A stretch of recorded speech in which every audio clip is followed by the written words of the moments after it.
This story is titled, Parents Skipped My Wedding to Attend My Entitled Sister-in-Law Birthday, and I Broke Down in Tears at the Aisle. Hey everyone! We spend so much time finding you the best content.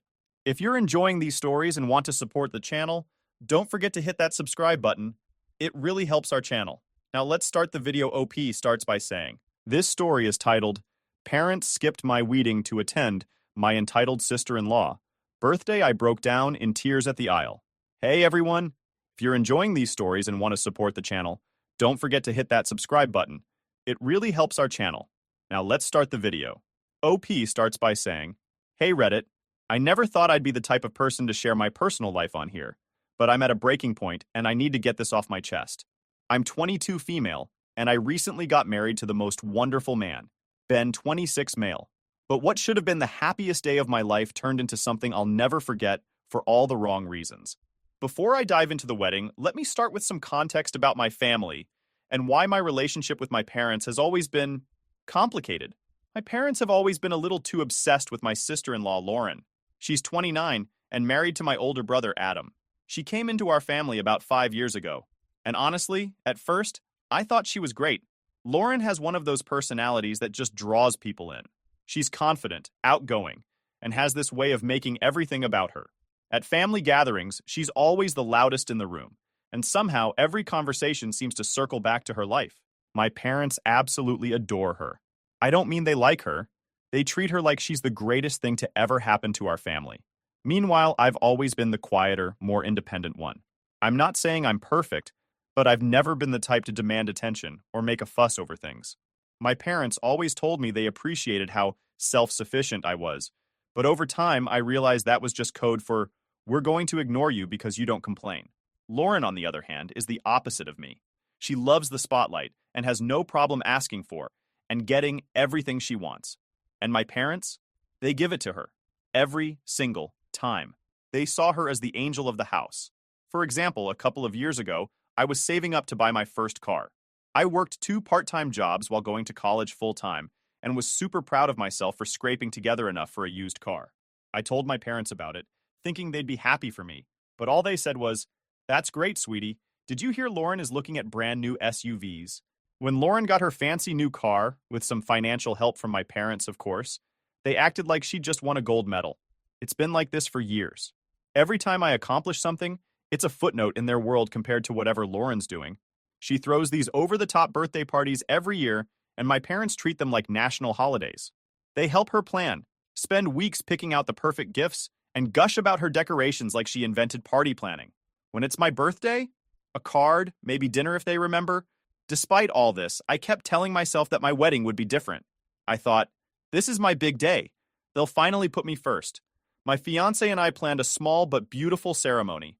Nothing extravagant, but it was important to me that my family was there. I even picked a date that wouldn't conflict with anything else, because I knew how easily my parents get distracted. But as the months went on, I noticed a familiar pattern. Lauren's birthday was just a week before my wedding, and my parents started getting more excited about her party than my ceremony. They'd ask me questions about the wedding here and there, but it was always an afterthought. Conversations with them would go something like this. Me. I finalized the seating chart for the wedding. Mom. That's nice, sweetie. Did you know Lauren's having a photo booth at her party? Isn't that so creative? It was frustrating, but I kept convincing myself. I thought, it's just a birthday party. They'll still be there for my wedding. I should have known better. About a week before the wedding, my parents sat me down for what they called a quick chat. I figured it was going to be about last-minute plans or something, so I wasn't prepared for what they actually said. My mom, avoiding eye contact, started with, Sweetheart, we've been meaning to talk to you about something. That's when my dad jumped in. We might not be able to make it to your wedding. I swear my heart stopped for a second. What do you mean you might not make it? It's my wedding. You've known about this for months. My mom sighed like this was hard for her. Lauren really needs us to help with her birthday party. She's been so stressed, and we promised we'd be there to set up and keep things running smoothly. I just stared at them, trying to process what I was hearing. So, you're telling me you're skipping my wedding? For a birthday party? It's not like that, my dad said, trying to sound reasonable. You've always been so independent. We figured you'd understand. Lauren's been planning this party for months, and she's counting on us. I've been planning my wedding for months, I shot back. This isn't just any day. It's one of the most important days of my life. My mom gave me this apologetic smile that made my blood boil. We'll try to make it to the reception, sweetie, but you know how much Lauren needs us. That was it. They had made their decision, and no amount of arguing was going to change their minds. I left the conversation feeling invisible, like my wedding didn't even matter to them. The days leading up to the wedding were a blur of last-minute details, and trying to keep myself from completely falling apart. I didn't tell many people about what my parents had said because, honestly, I was embarrassed. How do you explain to someone that your own parents chose a birthday party over your wedding? I kept hoping they'd change their minds. Maybe they'd realize how ridiculous they were being and show up at the last minute. I told myself, they're my parents. They'll come. However, they didn't. The days leading up to my wedding were supposed to be filled with excitement and anticipation. Instead, I spent most of that week in a fog of frustration and disappointment. I kept replaying the conversation with my parents in my head, hoping I'd somehow misunderstood them or that they'd come to their senses. But every time I thought about it, their words were clear. Lauren's party comes first. I tried to focus on the positives. My fiancé, now husband, Ben, was incredible throughout the whole ordeal. He kept reminding me that this day was about us, and that we should focus on celebrating our love, not my parents' absence. My friends were also amazing, helping with last-minute preparations and trying to keep my spirits up. But deep down, I couldn't shake the hurt. The worst part was that my parents didn't even seem conflicted about their decision. I would have understood if they had struggled with it or shown any sign of guilt, but they acted like it was no big deal. My mom texted me the day before the wedding, casually asking if I'd need help with anything at the reception, in case we can swing by after Lauren's party. Swing by? Like my wedding was a casual dinner they might drop in on if they had time? Didn't even respond. Then there was Lauren. She was, of course, thrilled about her birthday party. She hosted these over-the-top events every year, but this one seemed especially elaborate. There were custom decorations, a live band, and even a food truck she'd rented. My parents were fully involved, helping her with setup and talking about it like it was the event of the year. She didn't say anything directly to me about my wedding, which was worse in some ways. It was like she didn't even care enough to acknowledge that her party was causing problems. The night before the wedding, I had a small rehearsal dinner with Ben and some close friends and family. My parents weren't there, of course. They were busy helping Lauren decorate. I tried not to let it get to me, but seeing other couples with their parents, laughing and sharing stories, was like a punch to the gut. Ben's parents were incredibly sweet and made an effort to include me, but it wasn't the same. I wanted my mom and dad to be there, to share in this moment with me, but they weren't, and I started to wonder if they ever really would be. The morning of the wedding, I woke up early, hoping to feel some of that bridal excitement everyone talks about. Instead, I felt a knot in my stomach. I checked my phone, half expecting to see a message from my parents saying they'd changed their minds and were on their way. But there was nothing. Not a single text or call. Just silence. When I got to the venue, my bridesmaids did their best to keep me distracted while we got ready. I tried to focus on the little things, my hair, my dress, the flowers, but it was hard not to notice the empty chairs at the front of the ceremony space where my parents were supposed to sit. I kept telling myself, this is your day. Don't let them ruin it. But the hurt was always there, just under the surface. As guests started arriving, I kept glancing toward the entrance, hoping to see my parents walk through the door. I imagined my mom, dressed to the nines, smiling as she came to give me a hug, and my dad, teasing me about not tripping down the aisle. But it never happened. Instead, I saw photos on social media of them at Lauren's party. My mom was grinning in a picture next to some balloon arch, and my dad looked like he was having the time of his life holding a cupcake with Lauren's face on it. I felt like someone had stabbed me in my heart. The ceremony itself was beautiful, or at least that's what everyone told me. I wish I could say I fully enjoyed it, but I was so distracted by my parents' absence that it was hard to focus. When I walked down the aisle, I kept my eyes on Ben, trying not to think about the empty chairs. I smiled for the photos, said my vows, and tried to act like everything was fine. But inside, I was breaking.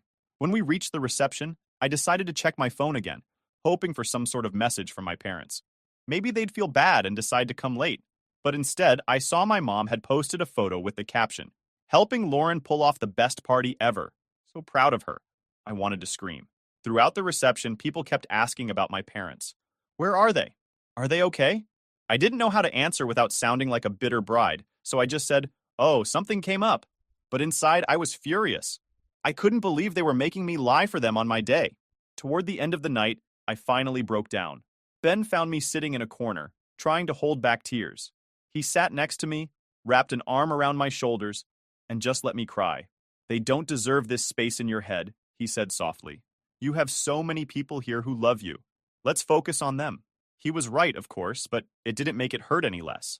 By the time the night ended, I felt like I had been through a battle. I was exhausted, emotionally drained, and still trying to make sense of everything. My parents' choice to prioritize Lauren's party over my wedding wasn't just a one-time mistake, it was a reflection of years of favoritism and neglect. And for the first time, I started to wonder if my relationship with them would ever recover.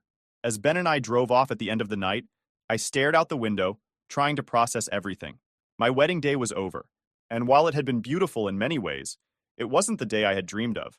My parents' absence hung over everything like a dark cloud, and I knew it wasn't something I could just move past. This was a wound that would take a long time to heal. The day after the wedding, I woke up feeling a mix of relief and emptiness. On one hand, the whirlwind of planning, stressing, and smiling through the pain was over. On the other, the reality of what my parents had done was starting to sink in. It wasn't just that they missed my wedding. It was the clear message their absence sent. I wasn't their priority. I never had been. I tried to go about the morning normally. Ben made me breakfast, and we sat at the table pretending everything was fine, but I could feel the unspoken question between us. What now? Ben, as always, was patient and kind, letting me process at my own pace. He didn't push me to talk, but when I finally started venting, he listened like every word mattered. I just don't get it, I said, pushing my food around my plate. How could they think this was okay? It's not just about the wedding. It's the fact that they didn't even care enough to try. They didn't even call Ben. Not once. He nodded. It's not about you, though. This is on them. They've shown you who they are, and as much as it sucks, you can't change them. Although he was right, part of me wanted to give them the benefit of the doubt, to believe that maybe they'd had some kind of epiphany and would call me, apologizing and begging to make things right. But as the hours ticked by, my phone stayed silent. By mid-afternoon, I decided to confront the situation head-on. I drove to my parents' house, feeling equal parts nervous and angry. When I got there, I found them sitting in the living room, laughing over something on my dad's phone. My mom looked up when I walked in, her smile fading slightly. Hey, sweetie, she said casually, as if nothing had happened. How was the wedding? I couldn't stand her ridiculous question. I stood there for a moment, stunned by how nonchalant she sounded. Are you serious? I asked, my voice sharper than I intended. You weren't there. You didn't even call. And now you're asking how it was? My dad shifted uncomfortably, but my mom just sighed. We didn't mean to hurt you, she said, her tone defensive. Lauren really needed us. You know how much she puts into her parties, and we couldn't just leave her hanging. Leave her hanging! My voice rose. It's a birthday party. She has one every year. This was my wedding. Do you even understand how humiliating it was to stand there, looking out at the crowd and see your seats empty? My dad finally spoke up, his tone calm but patronizing. We thought you'd understand. You're always so strong. And Lauren was really stressed. It wasn't about choosing one over the other. It absolutely was about choosing one over the other, I shot back. And you didn't choose me. You've never chosen me. This wasn't just some small mistake. You missed one of the most important days of my life, and you didn't even try to make it right.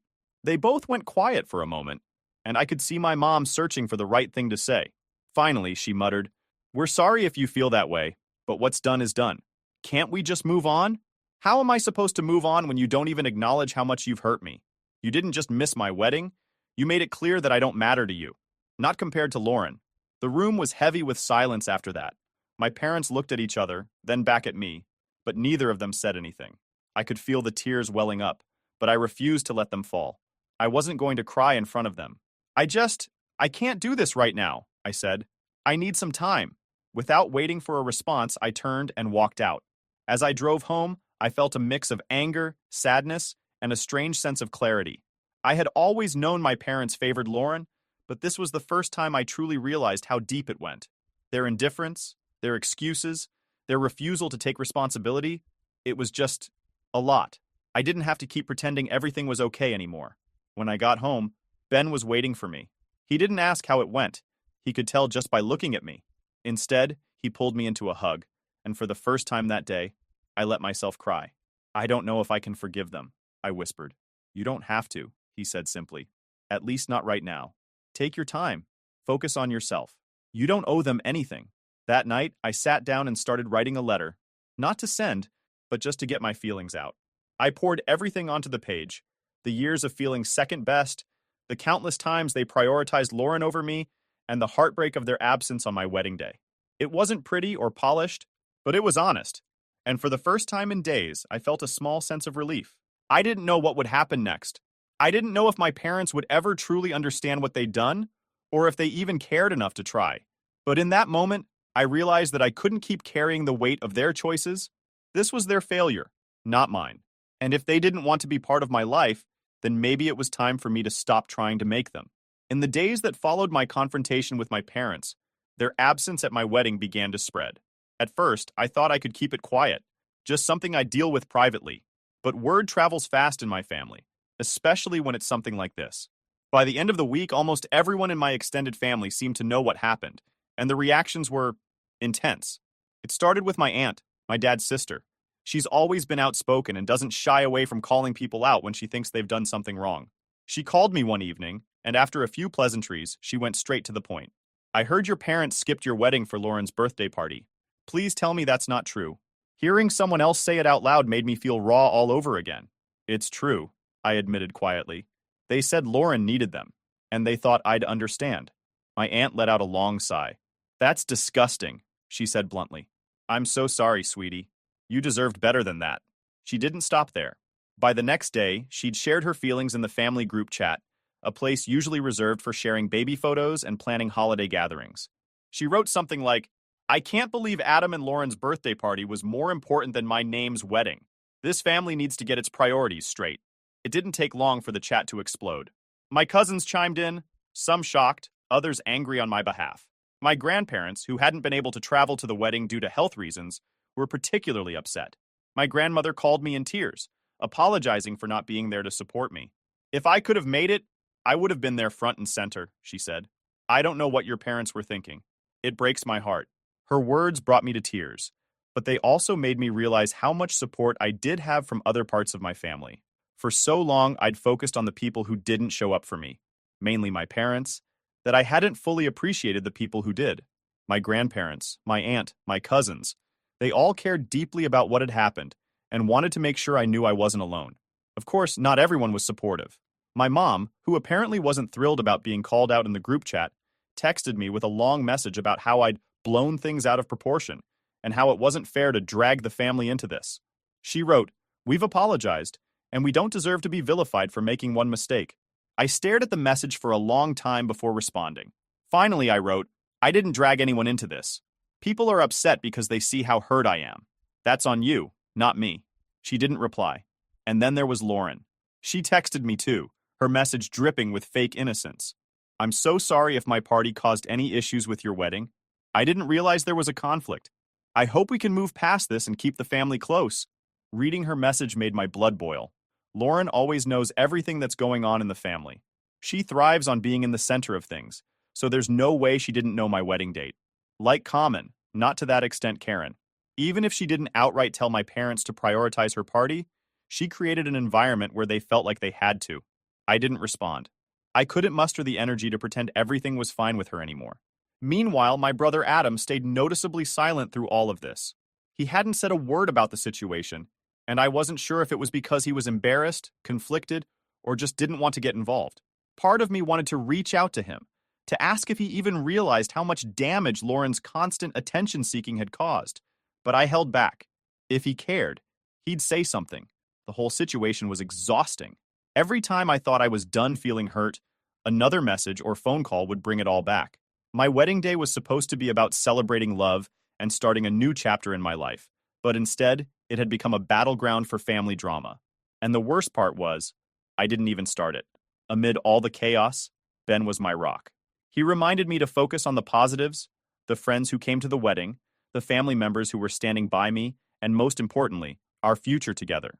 He even suggested we throw a little post-wedding gathering with the people who had shown up for us.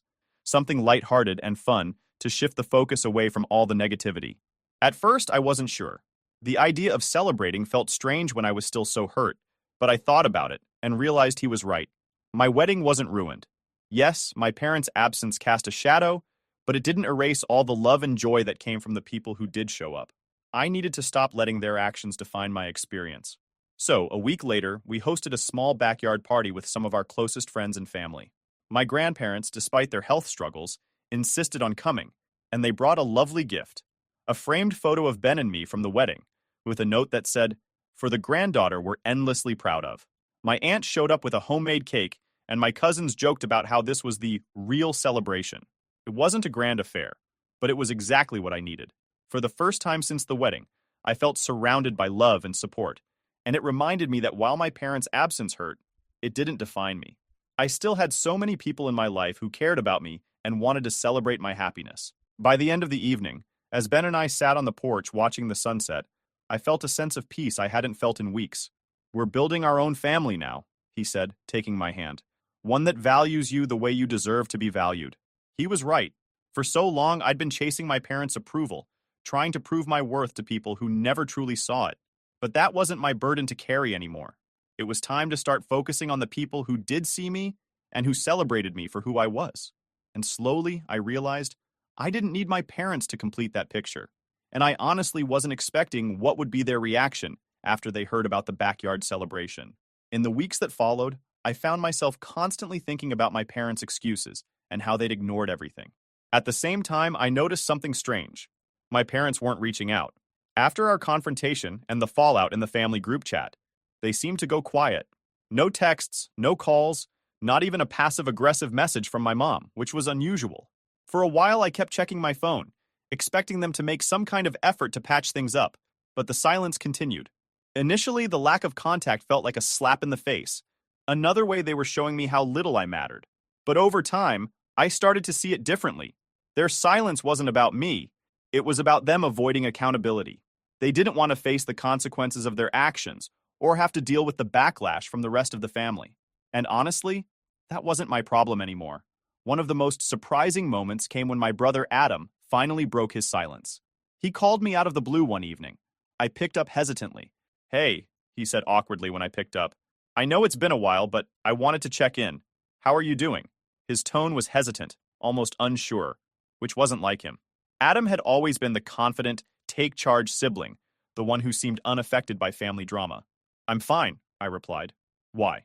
There was a long pause on the other end of the line before he finally said, "Look, I've been thinking a lot about what happened with Mom and Dad. I know I didn't say anything at the time, but I want you to know that I'm sorry. I should have done more to stand up for you." His words caught me off guard. For years, I'd resented Adam for his silence, for the way he let Lauren dominate the family dynamic without ever stepping in. Hearing him acknowledge it, even a little, felt like validation I hadn't expected. "I appreciate that," I said carefully. "But it's not just about you standing up for me. It's about the fact that this has been going on for years, and no one's ever done anything to change it." "I know," he admitted, "and I'm not trying to make excuses. I guess I just didn't realize how bad it had gotten until the wedding. Seeing you go through that, it wasn't right. I've been talking to Lauren about it too, trying to set some boundaries." Hearing him mention Lauren made me nervous, but I forced myself to stay calm. "And how's that going?" I asked, unable to hide the skepticism in my voice. "It's a work in progress," he said with a small laugh. "But I wanted to let you know that I see it now. I see how much this has hurt you, and I'm going to try to do better." His words felt genuine, and while I wasn't ready to fully forgive him or trust that things would change overnight, it was a start. In the meantime, I continued focusing on myself. I started to shift my perspective. I stopped waiting for my parents to reach out. I poured my energy into the relationships that brought me joy and fulfillment. However, to be honest, I still had some hope. The turning point came one evening when I was sitting in the living room with Ben. We had just finished dinner, and I was scrolling through my phone when a text from my mom popped up. It read, "We miss you, sweetie. Can we talk?" I stared at it for a long moment, my stomach twisting. It was the first time she had reached out directly since our confrontation. Part of me wanted to reply immediately, to grab onto the tiniest thread of hope that maybe, just maybe, this time would be different. But another part of me knew better. I'd seen this pattern before. She'd reach out, we'd talk, and somehow it would all circle back to how I needed to move on and let it go. "Are you going to reply?" Ben asked. "Not yet. I need to figure out what to say." For the next couple of days, I mulled it over. I thought about everything that had led to this point, the years of feeling overshadowed, the countless times I'd tried to prove myself, and of course the way they had dismissed my wedding like it was an afterthought. I realized that responding without clear boundaries would just set me up for more disappointment. So, when I finally replied, I kept it short and to the point. I'm open to talking, but only if you're willing to listen and acknowledge how much this has hurt me. I'm not interested in excuses or being told to move on. Let me know if you're ready for an honest conversation. I didn't expect much, and I wasn't surprised when the response came hours later. We're sorry you feel this way, but we've already apologized. We don't know what else you want from us. These words were the same dismissive tone they'd used before, and it confirmed what I already suspected. They weren't willing to meet me halfway. They weren't ready to take responsibility for their actions or to see things from my perspective. I didn't reply. Instead, I sat down and made a decision I'd been avoiding for weeks. I needed to cut ties. It wasn't about punishing them or being dramatic. It was about protecting myself from the constant cycle of disappointment and hurt. I realized that I couldn't keep pouring energy into a relationship that was so one-sided. If they weren't willing to put in the work, then I needed to stop trying to fix something they weren't interested in fixing. That night, I told Ben what I had decided. I think I need to take a step back from them, I said quietly. Not forever, but for now. I can't keep doing this to myself. He nodded, his expression thoughtful. I think that's the right call, he said. You deserve peace, and if they can't give you that, then it's okay to step away. Over the next few weeks, I started to distance myself. I didn't block their numbers or anything drastic. I wasn't trying to burn bridges, but I stopped responding to their messages and ignored their calls. I needed space to breathe, to focus on the parts of my life that brought me joy, instead of constantly worrying about what they thought or expected of me. At first, it was hard. I'd spent so much of my life trying to maintain that connection, even when it hurt, that letting go felt unnatural. But as time went on, I began to feel lighter. I started to realize how much of my energy had been tied up in trying to make them see me, to value me, and how freeing it was to let go of that burden. The family group chat, predictably, didn't stay quiet for long. My mom eventually started posting vague messages about misunderstandings and family being more important than grudges. My aunt, bless her, wasn't having any of it. She called them out again, writing, "Misunderstandings don't happen when you skip your daughter's wedding. That's a choice, not a mistake." I stayed out of it. I didn't want to engage in the drama anymore. I was done explaining myself, done trying to make them see the impact of their actions. If they couldn't figure it out on their own, no amount of arguing was going to change that. As for Lauren, I decided to stop engaging with her altogether. She sent me a message, some overly cheery text about wanting to put everything behind us, but I left it unanswered. I didn't have the energy to deal with her fake innocence anymore. She wasn't my problem, and I wasn't going to make her one. Cutting ties with my parents wasn't easy. There were moments when I second-guessed myself, wondering if I was being too harsh or if I'd regret it later. But every time those thoughts crept in, I reminded myself of one simple truth. I deserved better. Maybe one day my parents will understand what they've done and take real steps to make amends. But until then, I'm done waiting. I'm moving forward, and for the first time, it feels like I'm finally free. This story is titled, "I Found Out My Girlfriend of 8 years was cheating on me with my best friend at his freaking wedding. To top it off, I found out all my friends knew about it and were laughing at me behind my back. Instead of flipping out right away, I played it cool, acted like I didn't know. Then, at the wedding, I dropped the bomb and nuked not just his big day, but his whole life. Hey everyone, we put a lot of time and effort into finding these stories to keep bringing you the best content. If you enjoy what we do, it would mean the world if you hit that subscribe button. Your support really makes all the difference and keeps this journey going strong. Thanks so much for being here with me. Now, let's start the video. OP starts by saying, "Hi, Reddit." I'm not sure how to even begin writing this. It feels weird typing all this out, but I guess it's therapeutic in a way. Looking back on my life a couple of years ago, I thought I had everything figured out. I had a solid career, a long-term girlfriend, and a close group of friends who were like family. Or so I thought. Now, I'm sitting here wondering how I was so blind. Let me rewind. In college, I was part of this tight-knit group of 7. We all met in our department, 4 women, 3 men, and quickly became inseparable. It wasn't just about parties or studying together. It was more like we were family, the kind of group that would drop everything for each other. Or so I thought. There's Ethan.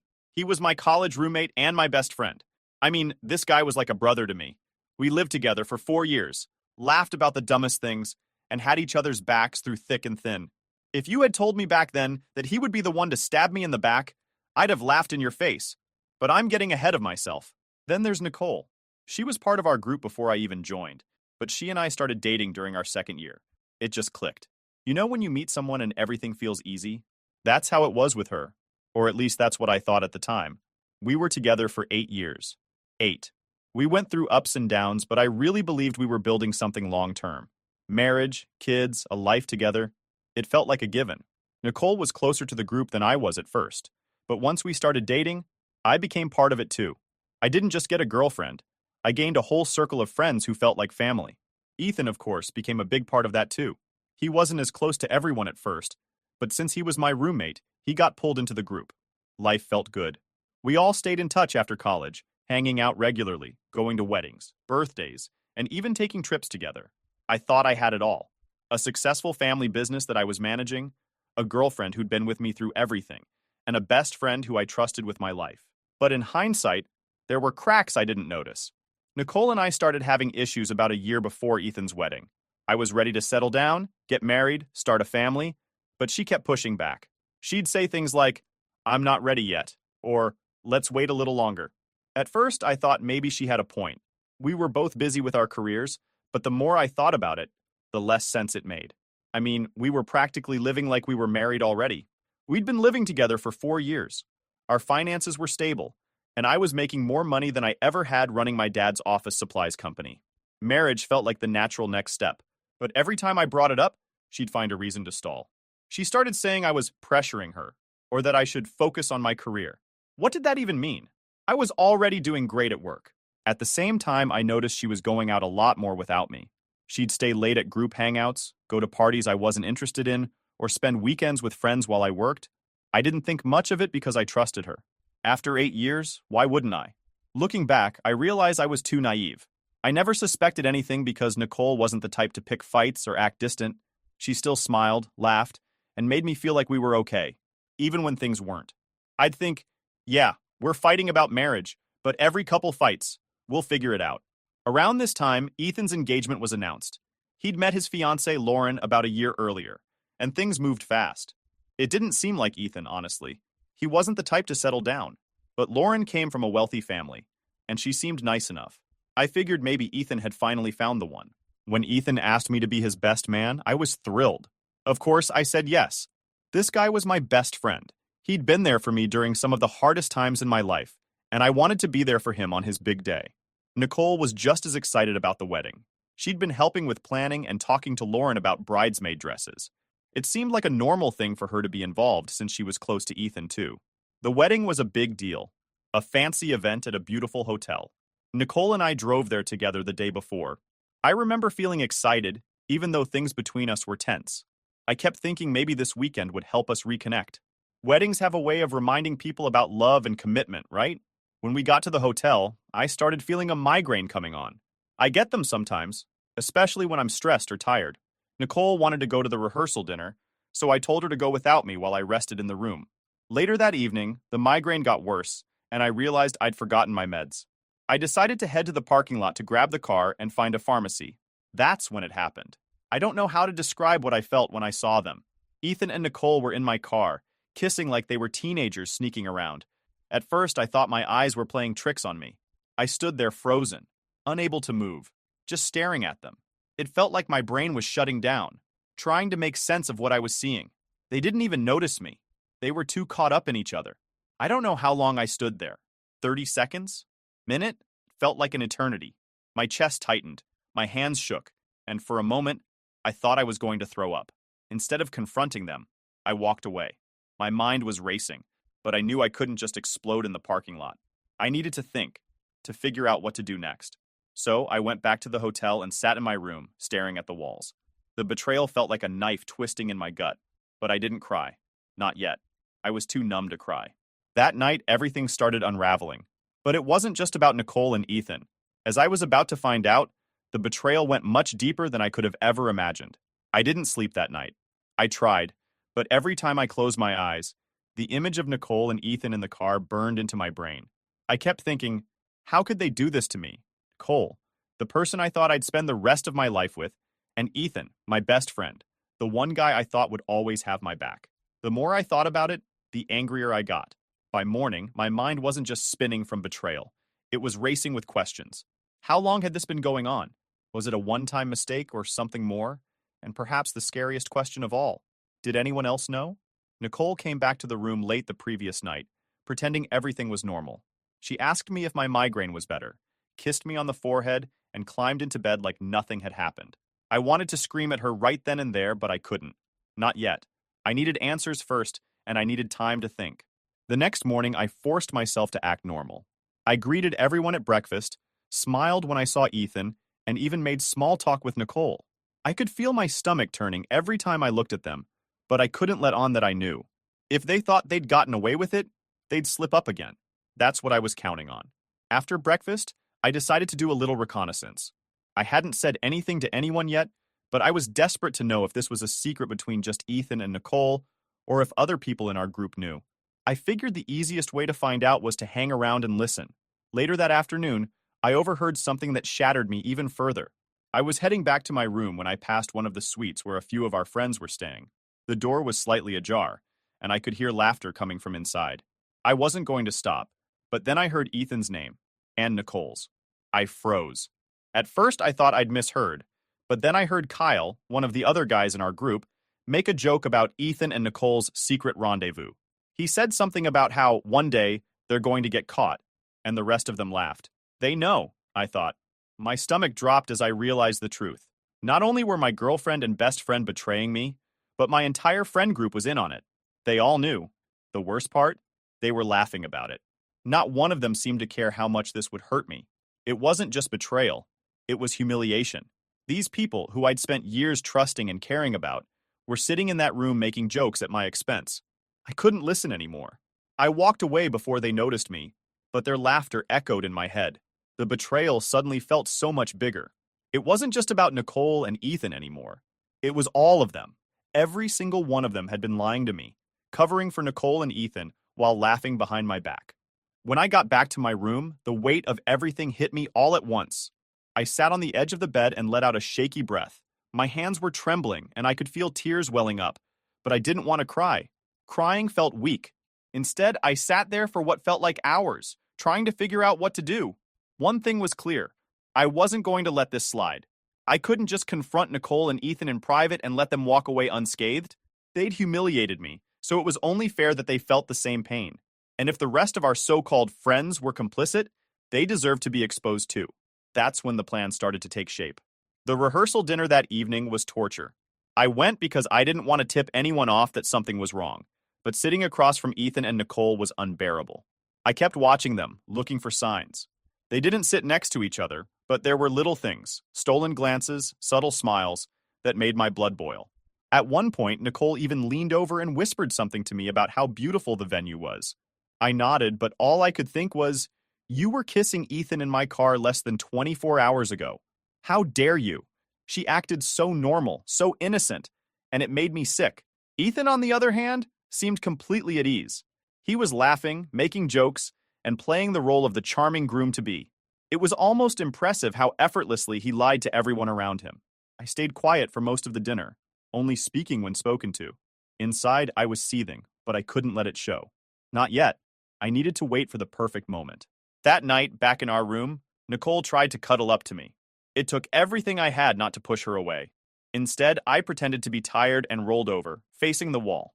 She didn't push it, and after a while, I heard her breathing slow as she fell asleep. I lay awake, staring at the ceiling and going over my plan. Tomorrow was the wedding, the perfect stage for everything to come to light. I wasn't just going to confront Ethan and Nicole, I was going to make sure everyone knew what they had done. I wanted the world to see them for who they really were. By morning, I felt strangely calm. The anger was still there, but it was buried under a sense of determination. Today was the day. Today, I was going to take back control. The morning of Ethan's wedding, I woke up feeling like a bomb ticking down to detonation. Nicole acted like nothing was wrong, which made my stomach churn. She asked if I wanted breakfast. I said no. I couldn't look at her face without seeing Ethan's hands on her, without hearing my so-called friends laughing at my expense. By then, I'd already decided what I was going to do. I wasn't the kind of person to make a scene or get revenge out of spite, but this wasn't just about me anymore. It was about the lies, the betrayal, the complete disregard for my feelings.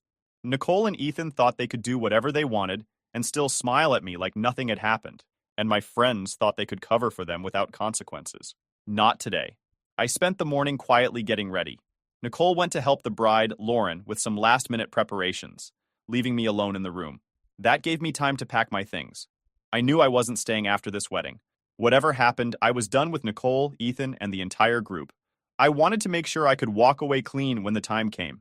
When it was finally time to head to the ceremony, I slipped on my suit, checked myself in the mirror, and gave myself a pep talk.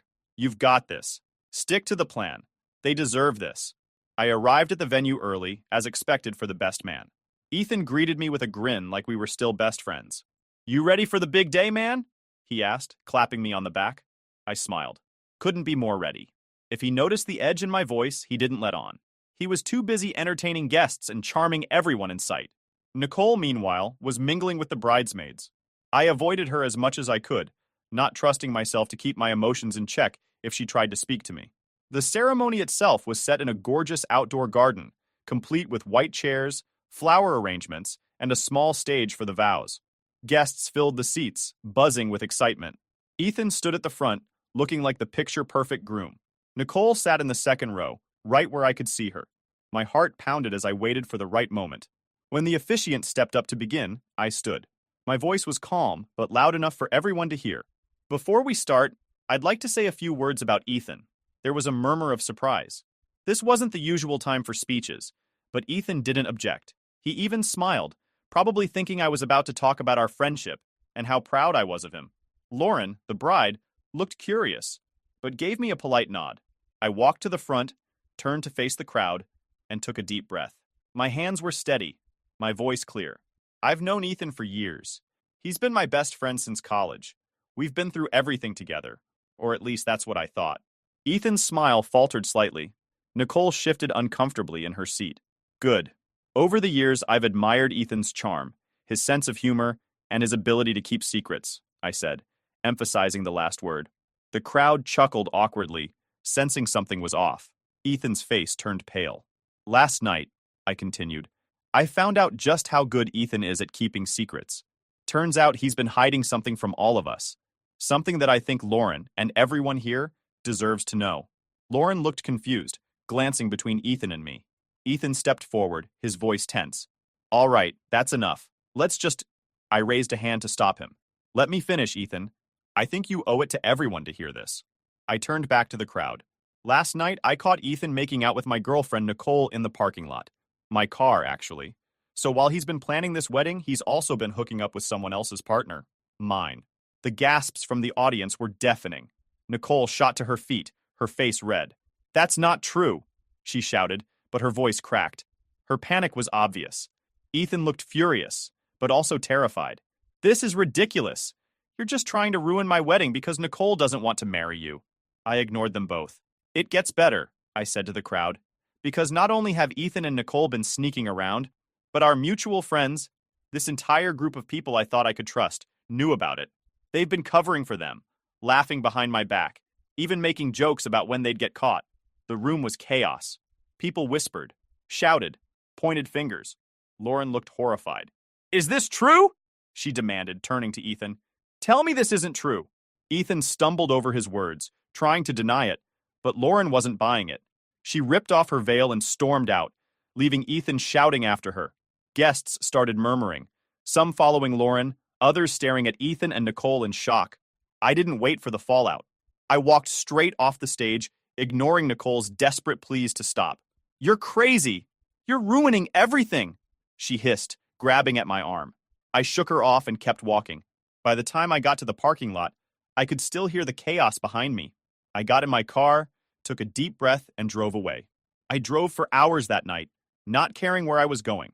The adrenaline that had carried me through my speech was gone, leaving only exhaustion and a crushing sense of emptiness. My phone buzzed constantly, calls, texts, notifications from social media, but I ignored them all. I wasn't ready to face whatever came next. When I finally stopped, it was at a gas station in the middle of nowhere. I parked, got out, and just stood there for a while, staring at the dark sky. My body felt heavy, my mind a mess of emotions. Anger, betrayal, a strange sense of relief. I had done it. I had exposed them. But now what? Eventually, I checked my phone. As expected, there were dozens of missed calls and texts. Nicole had sent the most, her messages starting with please, Can we talk? Please let me explain, before shifting to anger. By the end, she was blaming me. You're insane for what you did. You didn't have to ruin everything. Do you even realize what you've done to Ethan? Good. She was upset. She deserved to be. There were messages from Ethan too, though fewer. Most were furious, accusing me of being jealous and vindictive. You just couldn't handle that Nicole didn't want to marry you, so you tried to ruin my life. Guess what? You didn't just hurt me. You hurt Lauren and my parents too. The rest of my so-called friends had chimed in as well. Some were furious at me for airing dirty laundry in public. Others were apologetic, claiming they didn't know the full story, as if that excused their complicity. I didn't respond to any of them. I wasn't ready. Instead, I got back in my car and drove to my parents' house. I hadn't been there in months, but I needed the comfort of people who actually cared about me. When I arrived, my mom took one look at my face and knew something was wrong. She didn't ask questions, just hugged me and told me I could stay as long as I needed. The next morning, the fallout started in full force. Nicole called again, but I let it go to voicemail. This time, she sounded desperate. Please, can we just talk? I know you're mad, but we've been together for 8 years. Don't throw that away over one mistake. I need to explain. Her words made me laugh bitterly. One mistake? Remember, this wasn't a mistake. It was a choice, a series of choices made over who knows how long. She hadn't just betrayed me. She'd done it repeatedly, knowingly, and with my best friend. There was no coming back from that. Ethan's texts were more of the same. Angry accusations and weak justifications. You had no right to do that. You could have handled this privately, but no. You had to humiliate me in front of everyone. You're just bitter because Nicole doesn't love you anymore. For a moment, I felt a flicker of doubt. Had I gone too far? But then I remembered the laughter I'd overheard. The smug looks on their faces when they thought I didn't know. No, I hadn't gone too far. If anything, they deserved worse. By day 2, the silence from Lauren's side was broken. One of Ethan's groomsmen, who I barely knew, messaged me. Hey, just wanted you to know Lauren called off the wedding completely. She's staying with her parents now. Ethan's in bad shape. His parents are furious and they've kicked him out for lying to them. Good. That was the least Ethan deserved. Still, a small part of me felt guilty. Not for Ethan, but for Lauren. She was collateral damage in all this, and I hadn't wanted to hurt her. But she deserved to know the truth before committing her life to someone as deceitful as Ethan. As for Nicole, she was still living in our shared apartment.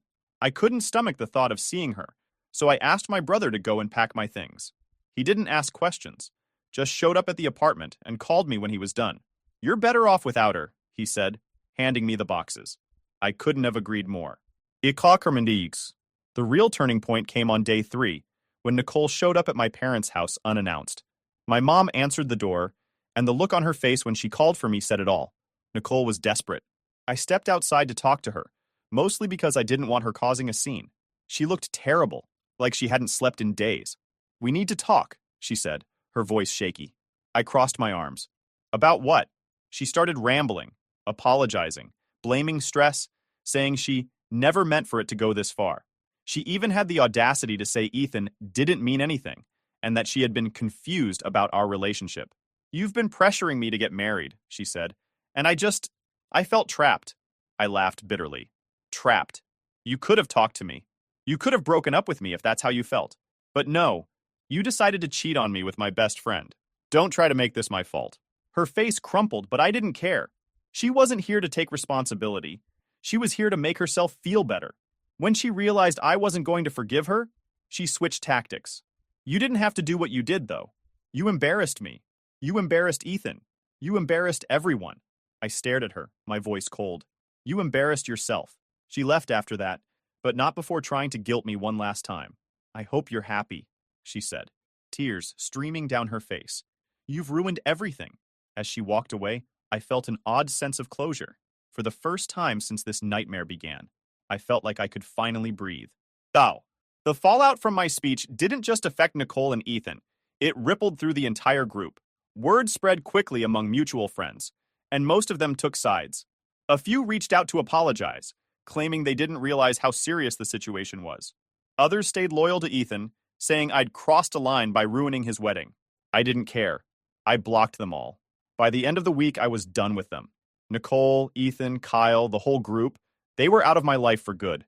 It hurt to lose so many people I'd considered family, but it was better than staying surrounded by liars and betrayers. After the wedding, I thought the betrayal ended with Nicole and Ethan. But as the days passed, I couldn't stop thinking about the rest of my so-called friends. The ones who laughed behind my back, the ones who knew and chose to say nothing. They weren't just bystanders. They were complicit. They covered for Nicole and Ethan, joked about it, and acted like my pain didn't matter. I could have let it go and walked away from all of them, but that didn't sit right with me. They thought they could get away with treating me like a fool, but they were wrong. I wasn't going to explode in anger or confront them directly. No, I had a better plan. One that let me stay in the shadows while they faced the consequences of their actions. Kyle was the loudest one that night in the hotel room. He was the one who made the joke about Ethan and Nicole getting caught one day, and laughed the hardest. I remembered that smug tone in his voice, the way he seemed to relish my ignorance. If anyone deserved a dose of karma, it was him. Kyle worked for a mid-sized tech company as a sales manager. He loved to brag about how much his boss trusted him, and how he was on track for a promotion. But what most people didn't know, what I learned from our late-night hangouts, was that Kyle had a little side hustle, selling company leads to competitors for quick cash. He'd once drunkenly told us how easy it was to make a few $1,000s under the table without getting caught. That night, I put my plan into motion. Using an old email account I'd created in college, I drafted an anonymous email to Kyle's company. I included screenshots of his texts, where he bragged about selling leads, along with a detailed account of how he did it. I made sure to delete any identifying details that could trace the email back to me. Within a week, I heard through the grapevine that Kyle had been fired. Apparently, his boss didn't take too kindly to betrayal. I didn't feel a shred of guilt. Kyle had laughed at my expense, betrayed my trust, and thought he was untouchable. Now he knew how it felt to lose everything because of his own actions. Sarah wasn't as vocal as Kyle, but her silence was just as damning. She'd been part of the group for years and always claimed to be a neutral party whenever there was drama. But neutrality is just another word for complicity, and her laughter that night proved where her loyalties lay. Sarah prided herself on being a food blogger. She had a moderately successful Instagram account and even worked with a few local restaurants to promote their menus. But what she didn't tell her followers was that many of her glowing reviews were fake. She charged small, struggling restaurants for positive write-ups, regardless of the food quality. She'd once joked about writing a 5-star review for a place she never even visited. I knew exposing her would hurt her carefully curated image, and that's exactly what I did. I created a burner account and started reaching out to the restaurants she'd worked with. I posed as a concerned diner and shared screenshots of her texts, where she blatantly offered to improve their ratings for a fee. Some of these restaurants were already struggling, and Sarah's actions were exploitative at best. It didn't take long for one of the restaurant owners to post a scathing review of her. They exposed her fake reviews and included screenshots for good measure. The post went viral locally, and Sarah's reputation took a nosedive. Her followers dropped, her partnerships dried up, and she eventually deactivated her account. Amy was the social butterfly of the group. She thrived on gossip and was the one who kept everyone connected. She was also the one who always acted the friendliest to my face, even after everything. But that night in the hotel room, I heard her loud and clear. She wasn't laughing as much as Kyle or Sarah, but she didn't stop them either. Amy worked as a marketing consultant, and her reputation was everything. She loved to name-drop her high-profile clients and brag about the events she helped organize. But there was one thing she never talked about: the fake degree she used to get her foot in the door. Back in college, Amy had confessed to me in a moment of vulnerability. She dropped out halfway through her program, but had a friend forge a degree for her so she could apply for jobs.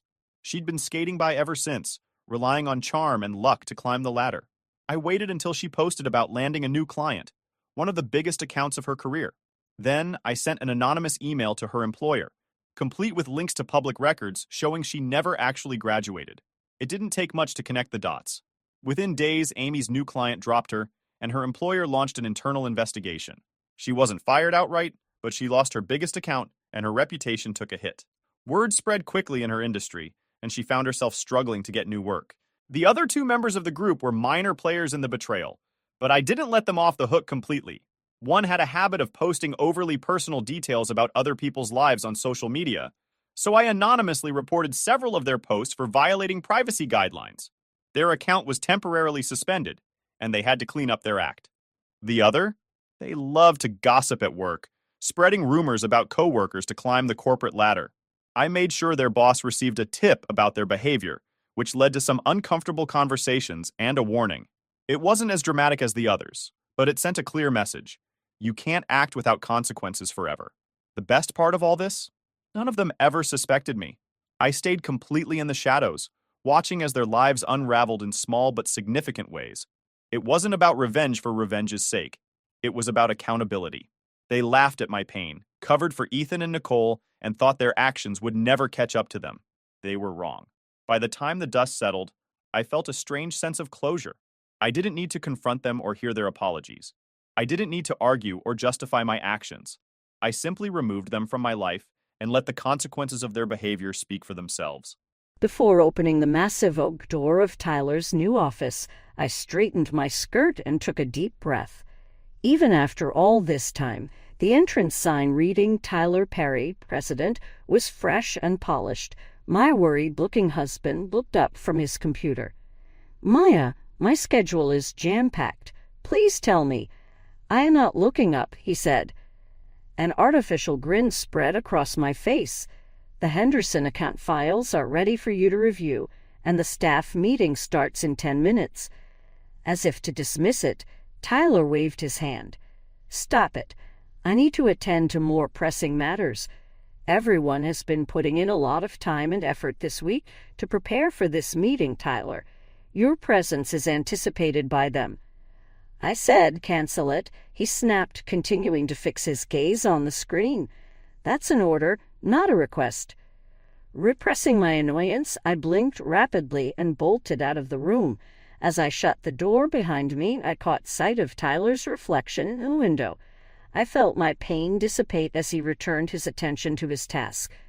My heart was racing, so I leaned against the wall in the hallway to attempt to calm it down.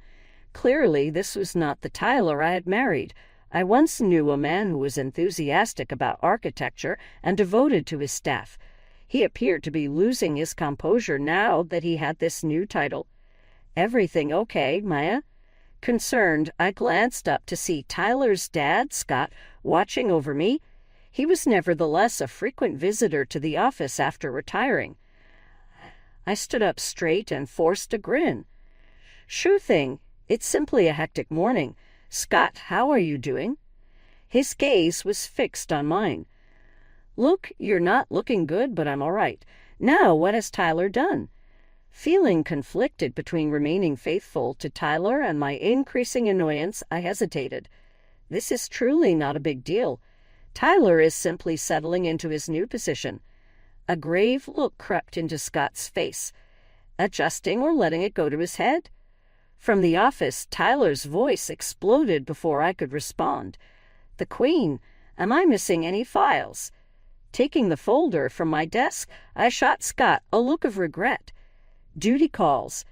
Tyler hardly raised an eyebrow when I returned to his office. "At last. Just shut the door behind you as you depart." "Tyler," I said, mustering up my bravery, "if you can't make it to this meeting, the team will suffer. A lot of effort has gone in, too." His palm hit the desk with force. "Just so you know, Maya, I am now the president.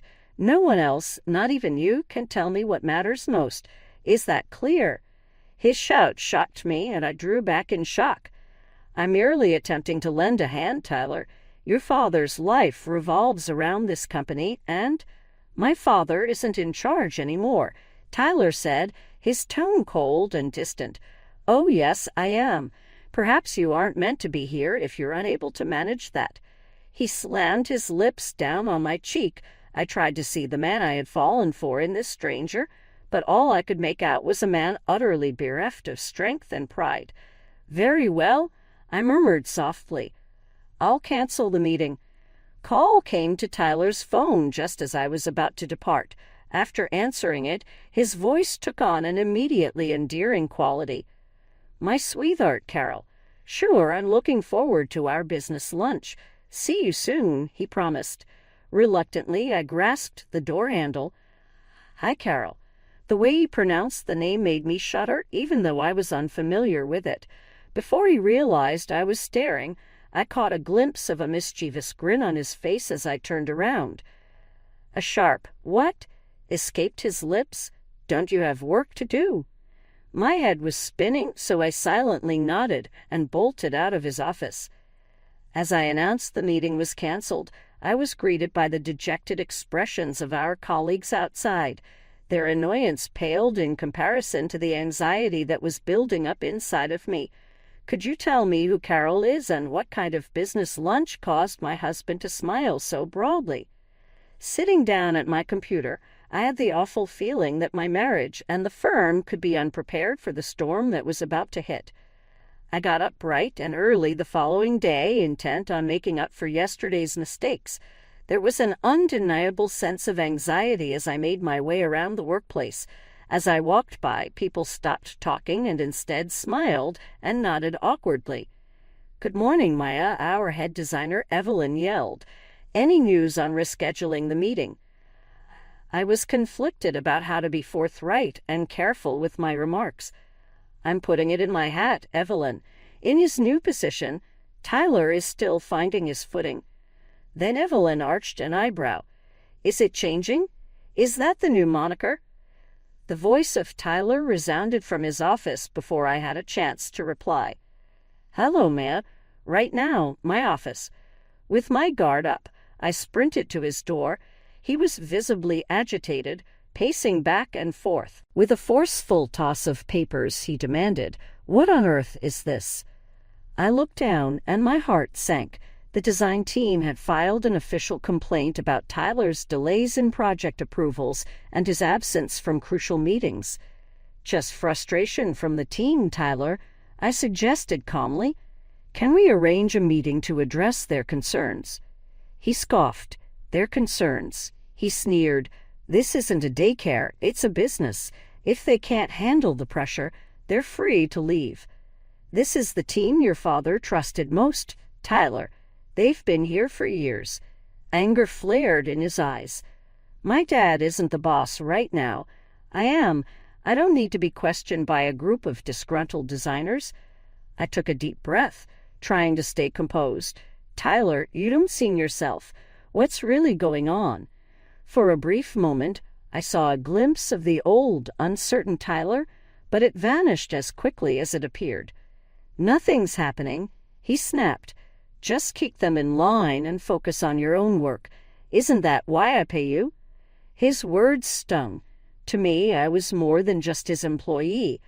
I was his partner, his spouse, but my confidence was starting to fade. I turned to leave, and just then his phone buzzed. A sly smile crossed his face as he glanced at the screen. "I'm about to go on my lunch break. Don't wait for me to call." "But Tyler, we have a client meeting scheduled at 2. He shrugged dismissively. "Reschedule it," he said, already heading out the door. As I watched him leave, a knot formed in my stomach. Something was wrong. It had become about more than just work. Back at my desk, I spent the rest of the morning in damage control, smoothing things over with upset clients and anxious employees. By midday, I was drained. A gentle knock on my cubicle brought me back. I looked up to see Scott, concern etched across his face. "Maya, can we talk?" I nodded, grateful for the brief pause. Scott sat across from me, his eyes serious yet kind. "I've been hearing things," he said softly, "about Tyler, about how he's running the company." My throat tightened. Scott had placed so much trust in Tyler, hoping he'd be the one to carry the company forward. I wasn't sure how to tell that it was falling apart. "Scott, I began, but he held up a hand. "Maya, you don't need to protect him. I've known something was wrong for a while. I kept hoping he'd grow into the role." Tears stung my eyes. "I don't know what to do," I whispered. "He ignores my advice and everyone's drifting away from him." Scott reached across the desk, giving my hand a reassuring squeeze. "We'll find a way to fix this, Maya. Together. This family and this company mean everything to me. I won't let Tyler ruin it." Just then, Tyler's voice boomed from across the office. "Who the hell is slacking off around here? We need to get this done, don't we?" Scott and I exchanged a look. The storm was only beginning. I stood steeling myself for the next crisis Tyler had created, but Scott's words echoed in my mind. "Together? For the first time in a long while, I felt a glimmer of hope. But as I turned the corner, I saw Tyler. His tie was crooked, and there was a smudge of lipstick on his collar. Any hope had vanished. After a long day of trying to hold things together, I finally headed home, exhausted. All I wanted was a hot bath and a glass of wine. But as I reached for my keys, the door opened, and a blonde woman stepped out. Her blouse was haphazardly buttoned, and her lipstick was smudged. When she saw me, she paused, her eyes widening before she recovered. "Oh, you must be Maya," she murmured smoothly. "I'm Carol, Tyler's consultant." The pieces fell into place. The name on Tyler's phone, the lipstick on his collar. Everything clicked with painful clarity. "Consultant," I managed, barely able to speak. A sly smile curled on Carol's lips. "Yes, Tyler and I have been collaborating quite closely. He's quite the visionary." Tyler appeared in the doorway, his face pale as he saw us. "Maya, you're home early," he stammered. I searched his face for a hint of guilt or regret, but saw only fear and cold calculation. Carol was just leaving, he muttered, guiding her toward her car. They exchanged a knowing glance before she drove away, leaving me alone with a man I realized I didn't know at all. My thoughts were racing as I walked right by Tyler and inside. With an effort to clarify his position, he trailed behind. "No, Maya, it's not at all what you expect. Carol is only lending a hand with some fresh endeavors." Ideas were flying around in our heads. My voice rose as I faced him. "I implore you not to. Tyler, you have my word. At this very moment, no." He was unsure of himself, and he paused. I had no intention of this happening. I mean, it did. It just happened." My voice quivered as I spoke, as if you were careless with your job duties, and it happened to you. As if it were a random occurrence that you treated our friends and employees like they weren't important. Frustration set in Tyler's features. "You have no idea how much stress I'm in. I am left with unfulfilled shoes by my father. This is all I'm capable of doing. How about I have an affair?" By bringing the firm to its knees, I fired back. His face betrayed his level of frustration as he halted. "Things became tricky, but I can figure this out. There is a way to resolve this." A sour chuckle escaped my lips. "Almost. Tyler, we are no longer a unit. You guaranteed it." I knew that was true as I said it. His treachery and my naive faith destroyed our marriage and our partnership. There was a sudden ring on Tyler's phone. Glancing at it, he appeared torn. "It's Carol, isn't it?" "Sha," I whispered. Affirmation was his word. "Maya, please, let me explain." My patience had run out, and I had stopped trying to justify him. I reached for my keychain and made a beeline for the exit. "Where are you going?"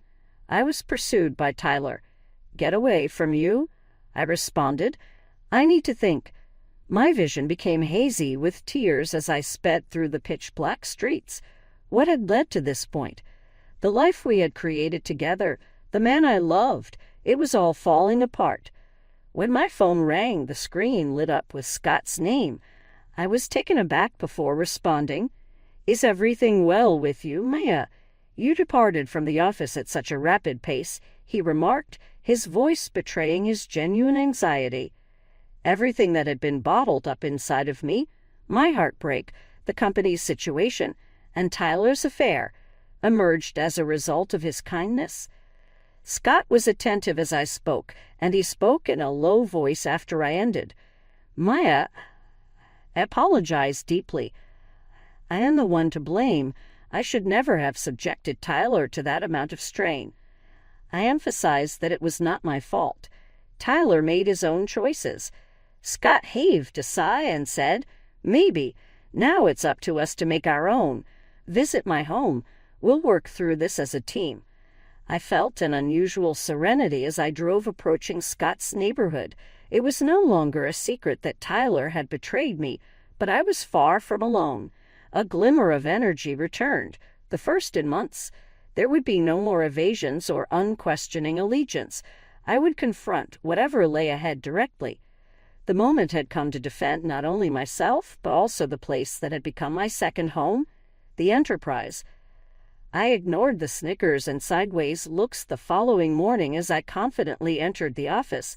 I felt re-energized after yesterday night's conversation with Scott. What I witnessed as I rounded the bend, though, was completely unprepared for.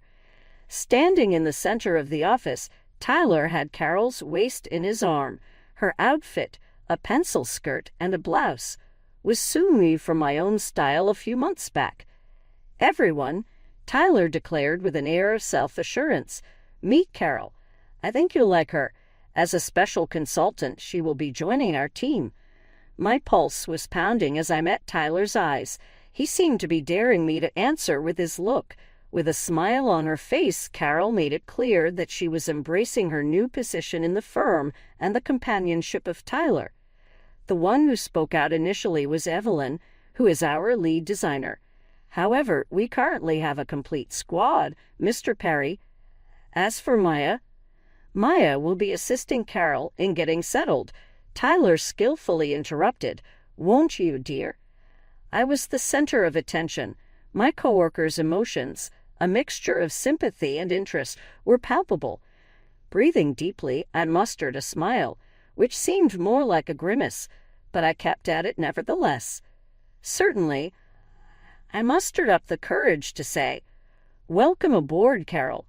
A flurry of fake smiles and submerged stress ensued for the following several hours. I went to my office in an attempt to get some work done, but thoughts about Tyler's treachery kept coming back to haunt me. Interrupting my train of thought was a tap on the door. Scott was there, looking worried. "I just heard it, Maya. How are you doing?" Refraining from sobbing, I shook my head. "Scott, I'm not sure I can handle much more. Tyler seems intent on causing me harm in every way imaginable." Scott became grave-faced.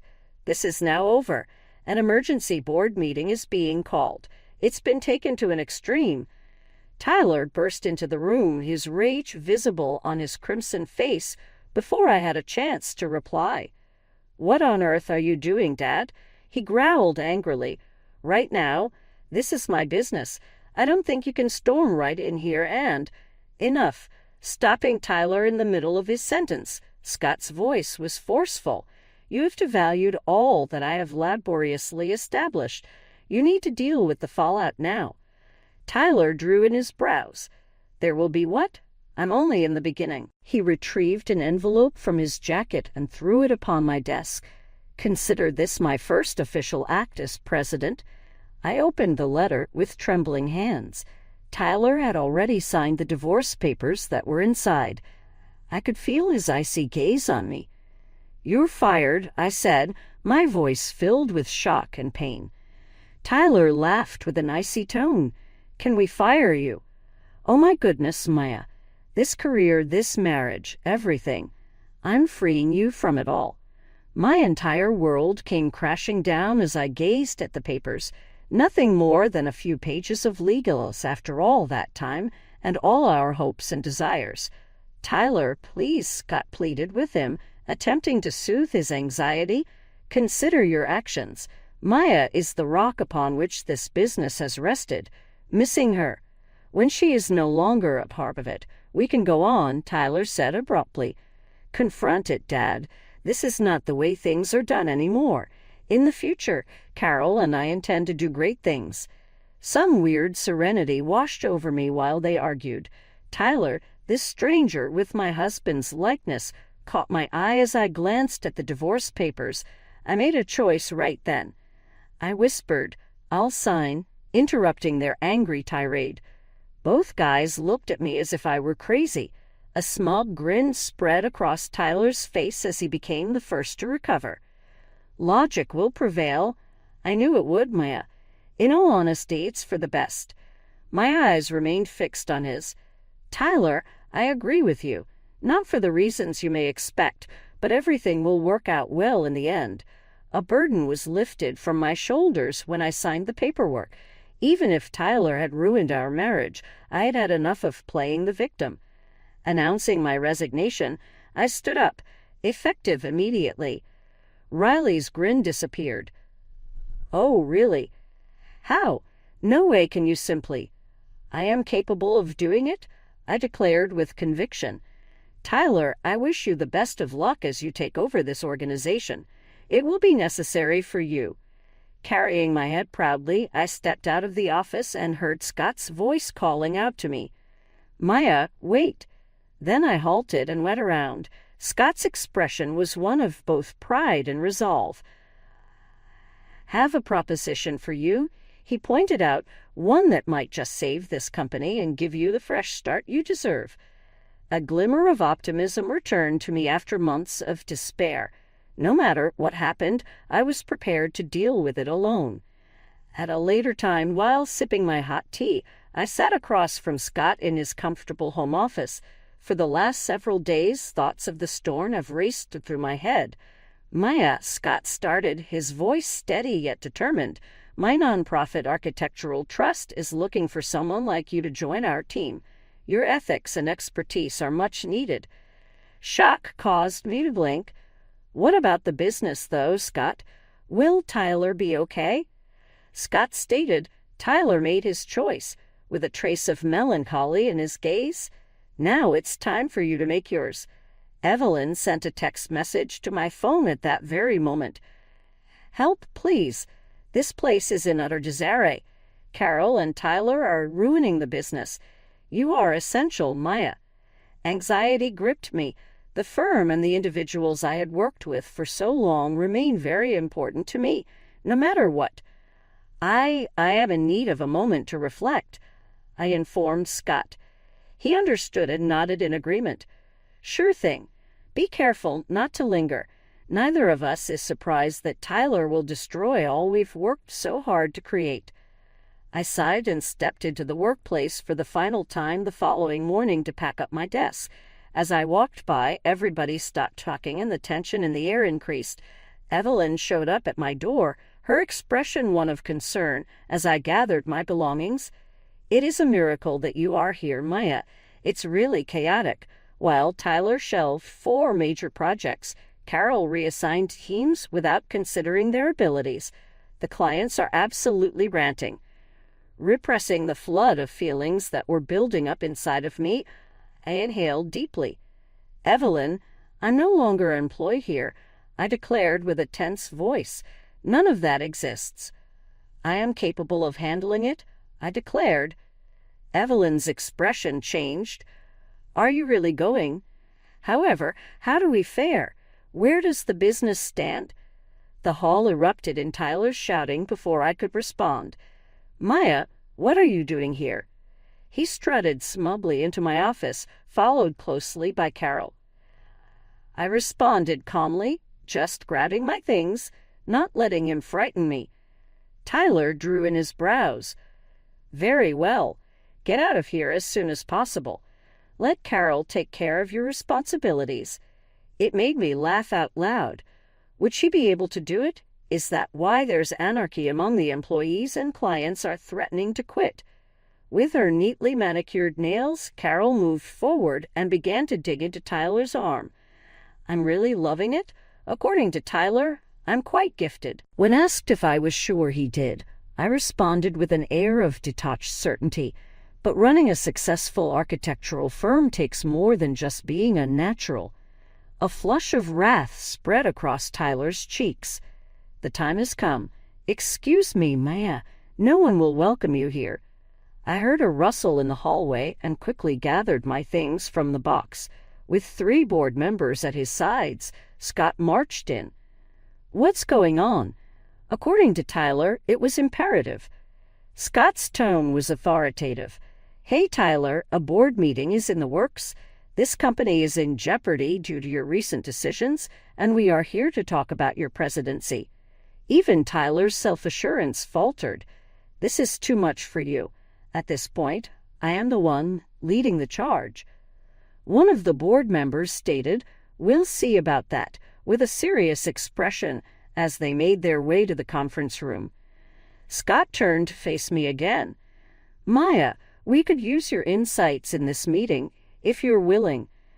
I was conflicted about staying and cleaning up the mess or staying and being loyal to the firm I had helped build. Tyler scowled. She's no longer employed here, Dad. Her voice is silenced. A sudden realization hit me. I stood tall after setting down my package. In all honesty, I'm considering sticking around for this meeting. It seems like no one else has a clue about how this organization actually functions. Scott beamed with satisfaction as Tyler Stutter talked, and Carol gasped. I was overcome with resolve the moment we stepped into the conference room. It had become about more than just me. All eyes were on preserving Scott's legacy and the jobs of those who worked here. I was prepared to battle for the people and the firm, not for Tyler or our shattered marriage, no matter what happened next. It was about time I proved my abilities to everyone, but notably Tyler. As I broke down the company's condition for the board, tensions ran high. Countless reports and spreadsheets demonstrated just how dire the situation had become during Tyler's tenure as CEO. 3 major clients have left in the past month, I said, maintaining a steady voice despite my rushing heart. Our reputation in the industry is sinking, and staff morale is at its lowest. Anger and disbelief caused Tyler's face to turn red. I can't believe this. All is well with us. Some new tactics that Carol and I have been developing will. That will what, Tyler? Scott interrupted with a harsh tone. Drown us even further. There is no denying the data. As the board members worriedly exchanged stares, I observed. At stake was the fate of the business, and now was the decisive moment. Carol, who had adamantly demanded to be present, raised her voice. Yet, Tyler, you have been an inspiration. He's been staying late at the office every night, brainstorming. I felt the need to sneer. Does that describe it? Because all I can see is a floundering business and a president who seems to prioritize his own interests over those of the country. Anger sprang out of Tyler's eyes. Maya, you have no idea what you're talking about. You're only resentful because I progressed. Moved on. I let out a sharp chuckle. First you ruined our marriage, and now you're bringing down our business. That is destroying everything, Tyler. It is not progress. The longest-serving board member, Mr. David, cleared his throat. I believe we have heard everything. It's obvious that this company needs a major intervention. Tyler whitened up. What are you saying? I'm saying, he said, that we need to think about new leadership, effective immediately. The room erupted into utter mayhem. Board members fought between themselves as Tyler yelled and Carol sobbed. I sat silently through it all, experiencing an unusual sense of peace. Tyler looked at me with a look of despair on his face. Maya, please, he pleaded. Please lend me a hand. Permit me to take care of this. Inform them that we can resume our previous collaboration.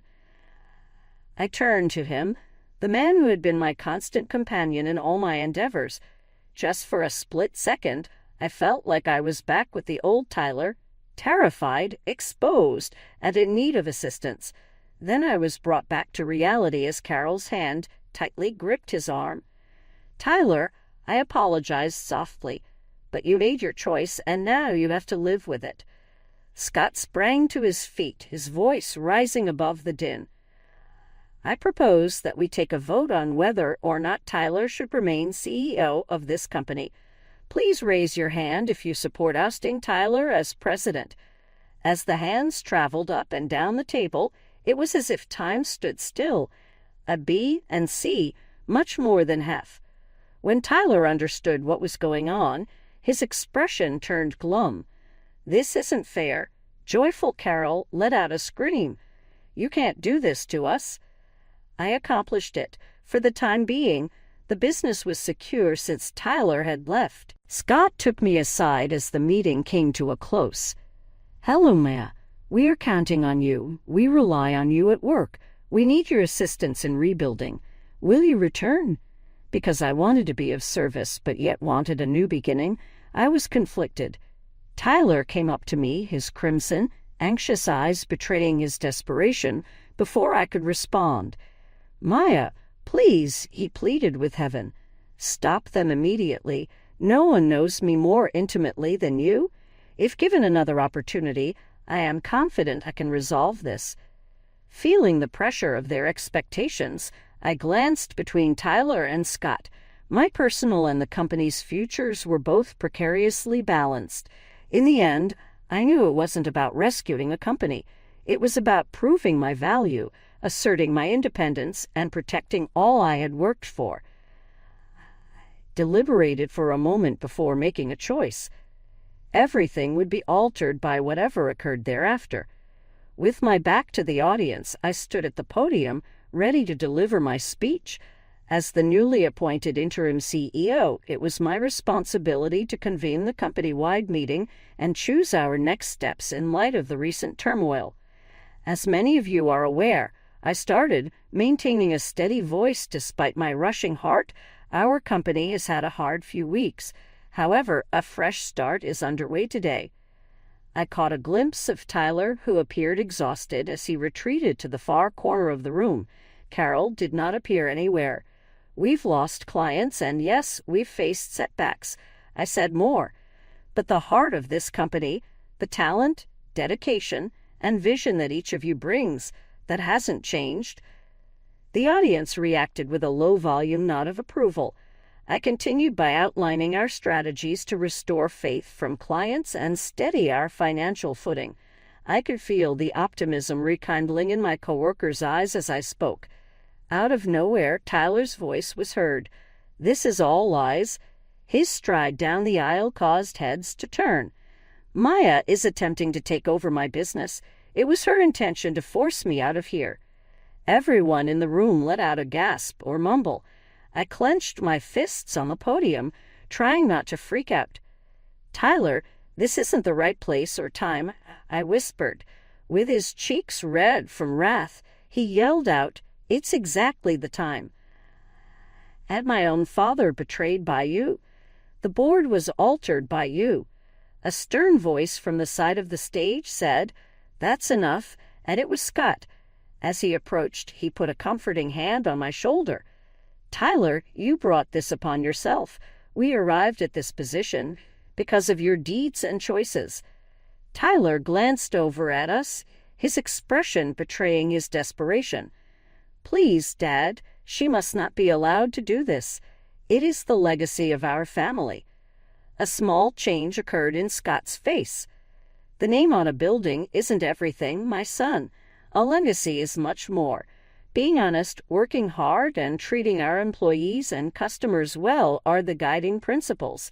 Maya is cognizant of that. You should do it now as well."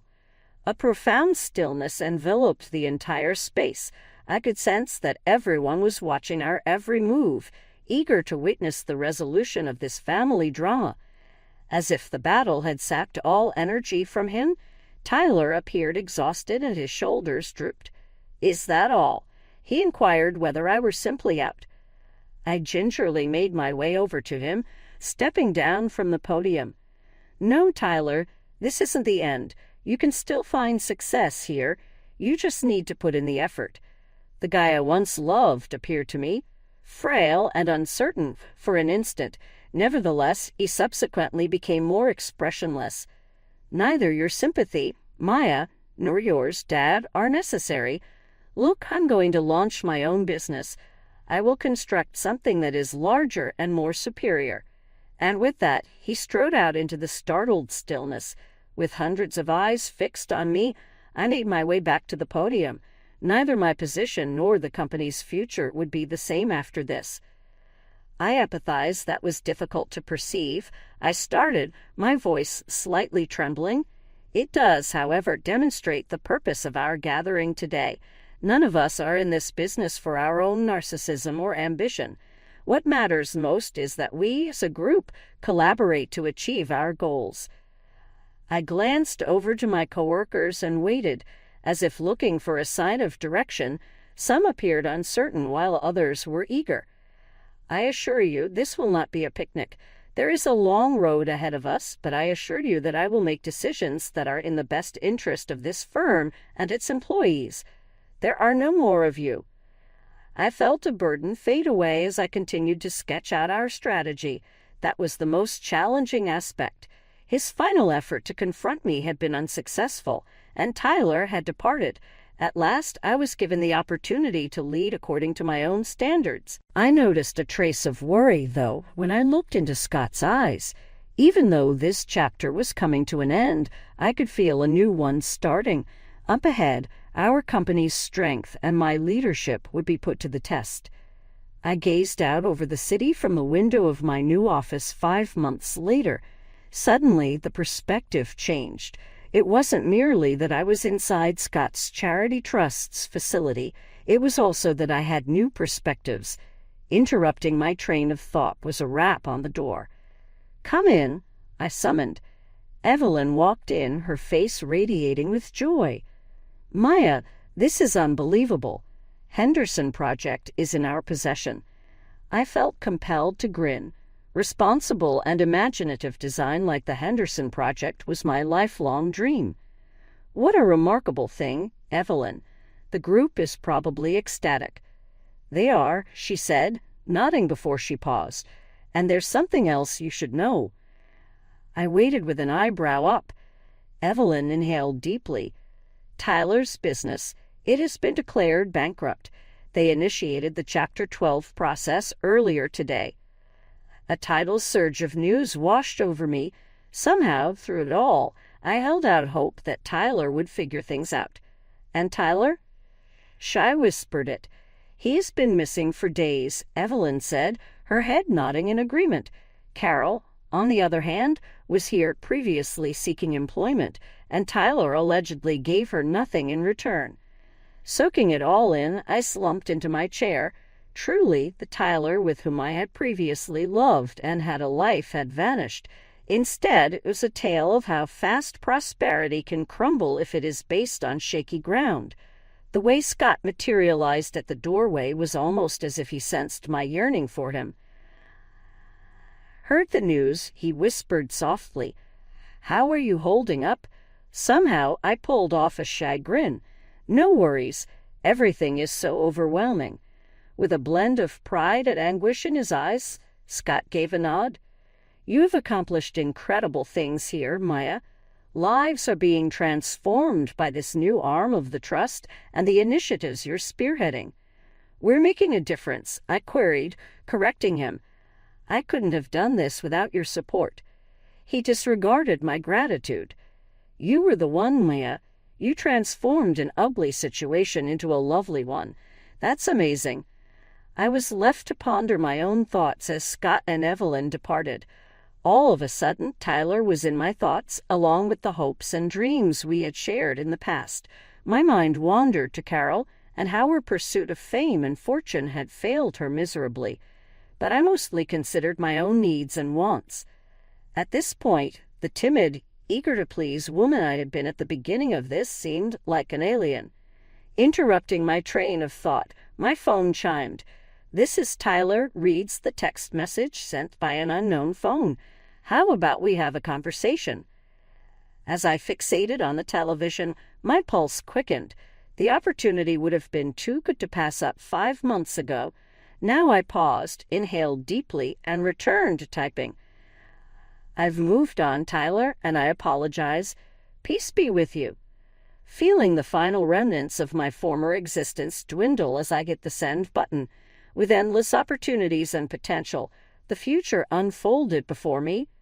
A rap on the door prompted my return. My group was there, and we couldn't have been more excited to begin planning the Henderson Project. As I grinned, I invited them inside. "Let's create something amazing." I was filled with profound appreciation when we sat down at the conference table and ideas began to flow freely. Here I belonged, not defined by Tyler or anyone else, but by myself among friends and family who loved and appreciated me. This location of resilience, direction, and self-discovery was my destination, the result of a long and winding road. I could see that my team's best was still ahead of them because of their enthusiastic expressions. I took out a marker and proclaimed, "Let's envision the future side by side." I knew I had finally found my happily ever after as we started to draw out our plans. This was the moment. The job, the life I had rebuilt from the ashes of my previous one. It wasn't out of a fairy tale, but it was something even better, a new beginning that I had created with all my heart and hands. I was prepared to face whatever difficulties arose on the path ahead, even though they might not always be smooth. I realized for the first time that my value was independent of other people's thoughts and deeds. It was born out of my own inner fortitude and perseverance. For me, that was the pinnacle of success. This story is titled, "My Wife Cheated and Stole for Her Affair Partner, then Tried to Come Back After He Scammed Her. My Revenge Was Perfect." Hey everyone! The channel's been slowing down a bit, and I spend so much time finding these stories for you. If you enjoy the content, please hit that subscribe button. It means the world and helps keep this journey going strong. Let's grow together. Now let's start the video. OP starts by saying, "So, I 35 male, a dad to 2 great kids, Emma, 10 female, and Liam, 7 male. Life seemed good. Better than good, actually. I ran my own construction business, which I built from the ground up, and I thought my wife, Amber, and I had a strong marriage after over a decade together. Looking back, I should have seen the cracks forming. It started with little things, stuff you'd brush off if you weren't paying attention. Amber would zone out more often, glued to her phone. Then one morning, she looked at me over her coffee and said, 'You're looking kind of pale. Are you feeling okay?' I shrugged it off. 'Just overworked,' I said, pouring myself another coffee like that was going to fix everything. Running a business, being a dad, trying to juggle everything, it wears you down, you know? But deep down, I felt off. No matter how much sleep I got or how healthy I tried to eat, I felt drained all the time. Amber mentioned it again a week later. 'You sure you're not coming down with something?' she asked, half worried, half distracted as she scrolled through her phone. That's when I finally caved and went to the doctor, figuring I'd get some vitamins or maybe a lecture about stress management. The last thing I expected was to be sitting in that sterile little office, staring at my doctor as she told me I had tested positive for chlamydia. At first, I just sat there like an idiot, trying to process what she'd said. 'That's not possible,' I managed to get out. 'I've been married for over a decade. These infections can go unnoticed for a long time,' she explained. 'You'll need to discuss this with your partner.' I left that office feeling like someone had pulled the ground out from under me. Married for 11 years. 11! I'd never so much as looked at another woman in that way. So how the hell could this have happened? When I got home, Amber was sitting at the kitchen counter, sipping one of her fancy iced coffees and scrolling through her phone. She looked up and smiled at me, all casual, like nothing had changed. For a split second, I wondered if this was all some huge mistake, some weird mix-up at the clinic. But that feeling didn't last long. 'Hey,' she said, 'how was your appointment?'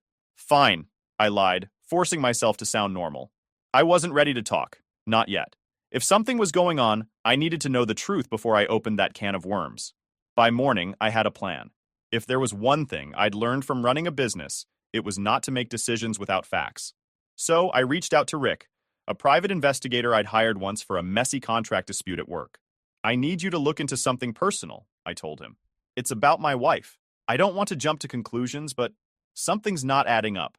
Rick didn't ask a lot of questions. 'Send me everything you've got,' he said. 'Give me a week.' For the next few days, I acted like nothing was wrong. I went to work, helped the kids with their homework, and even laughed at Amber's stories about her day. But inside, I was a mess. Every time she smiled at me, I felt this knot in my stomach, like I was living with a stranger. When Rick called me a week later, I wasn't ready for what he had to say. But at the same time, I was. 'You were right to be suspicious,' he told me. 'Your wife's been meeting up with someone, a guy named Derek.' Hearing the name felt like a punch to the gut. Derek. Some guy I didn't even know was suddenly the center of my world. Rick didn't stop there. They've been seeing each other for a few months now. It started at the gym, but it's escalated. Hotels, dinners, even trips to your family cabin. The cabin. That was supposed to be our family's getaway, a place where we made memories with the kids. Knowing she'd taken him there felt like the ultimate betrayal. I thanked Rick and hung up, my hands shaking. I didn't confront Amber that night or the next. Instead, I focused on getting my head straight. If this guy thought he could waltz into my life and wreck it, he had another thing coming. And Amber? She had no idea who she was messing with. Rick gave me the details. Times, dates, even some pictures. Amber wasn't just meeting Derek for coffee or friendly chats. They were going full-on secret romance mode. But instead of confronting Amber, I kept my cool. I knew better than to blow up without a plan. I needed more proof, not just for my own sanity, but for what might come next. Rick didn't just stop with the basics. He dug into Derek's background, and let me tell you, this guy was a real piece of work. He wasn't just some gym trainer who'd caught Amber's eye. No, he had a history, a long one. Turns out Derek was a professional scam artist. His MO was finding women who were married, well off or both, charming them, and bleeding them dry. He'd already conned 2 women out of their savings and skipped town when things got messy. It made my stomach turn. Amber wasn't just cheating, she was getting played. And if she thought Derek cared about her beyond the money, she was dead wrong. Rick's investigation also turned up something even worse. Amber had started funneling money out of our joint accounts. Little amounts at first, ones I wouldn't notice right away. 100 here, a couple hundred there. But then the withdrawals got bigger, like she was getting desperate. She'd already drained nearly $50,000. And as if that wasn't bad enough, she'd forged my signature to start the process of selling the cabin. That was the last straw for me. I knew I needed to act. This wasn't just about catching her in the act or exposing her lies. I had to protect my kids, my business, and my future. But I couldn't go into this half-cocked. Derek was dangerous, and Amber clearly wasn't thinking straight. I called Rick again and told him to dig deeper. I want everything, I said. Every bank transaction, every meeting, every text message if you can get it. Rick didn't hesitate. Give me a couple of days, he said. While I waited, I played my part. I acted like everything was fine. I went to work, helped the kids with their school projects, and even smiled when Amber gave me her excuses about why she was coming home late or spending weekends catching up with friends. It was infuriating, but I knew I had to stay calm. If I tipped her off, she'd go into damage control mode, and I'd lose my chance to get the upper hand.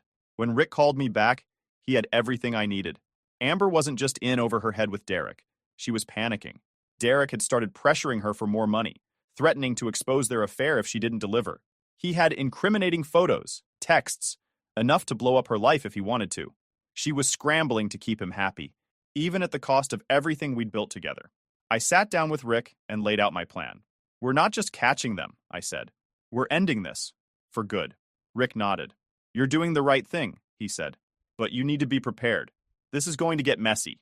Messy didn't even begin to cover it, but I was ready. Amber and Derek had made their choices, and now it was time for me to make mine. The first thing I did was lock everything down. Joint bank accounts? Frozen. The cabin's paperwork. Pulled it from escrow and flagged the sale. My business? Changed every single password and secured all financials. Amber had no idea any of this was happening. She was too busy sneaking around and trying to keep Derek happy to notice the walls closing in. I kept playing dumb. I acted distracted, like work was overwhelming me, and I made a point of staying up late pretending to catch up on paperwork. You okay? Amber asked one night, leaning in the doorway. You've been so stressed lately. I smiled and shrugged, just trying to stay ahead of things. She nodded, looking almost sympathetic, which made me want to laugh. Here she was, playing house like nothing was wrong, while I was quietly dismantling her entire game. But I kept my cool. I knew better than to tip my hand too early. Rick kept feeding me updates. Derek, true to form, was starting to lose patience. He wanted more money, and Amber was running out of options. She'd already drained what she could from our accounts, and now she was looking into personal loans. She was in way over her head, and Derek knew it. He's getting sloppy, Rick told me during one of our late-night calls. He's pushing her harder, but he's also making mistakes. We've got enough to take him down whenever you're ready. One night, Amber told me she was meeting up with friends for dinner. I knew exactly where she was going and who she'd be with, thanks to Rick's tracking. Have fun, I said, kissing her on the cheek like nothing was wrong. Don't stay out too late. As soon as she left, I grabbed my keys and headed out. I parked a few blocks away from Derek's apartment and waited. Sure enough, Amber's car pulled up, and she went inside. I texted Rick to let him know. They're together, I wrote. Time to make the call. Rick had already tipped off the police about Derek's blackmail operation. He had enough evidence to connect Derek to multiple scams, not just the one involving Amber. Within an hour, the cops showed up.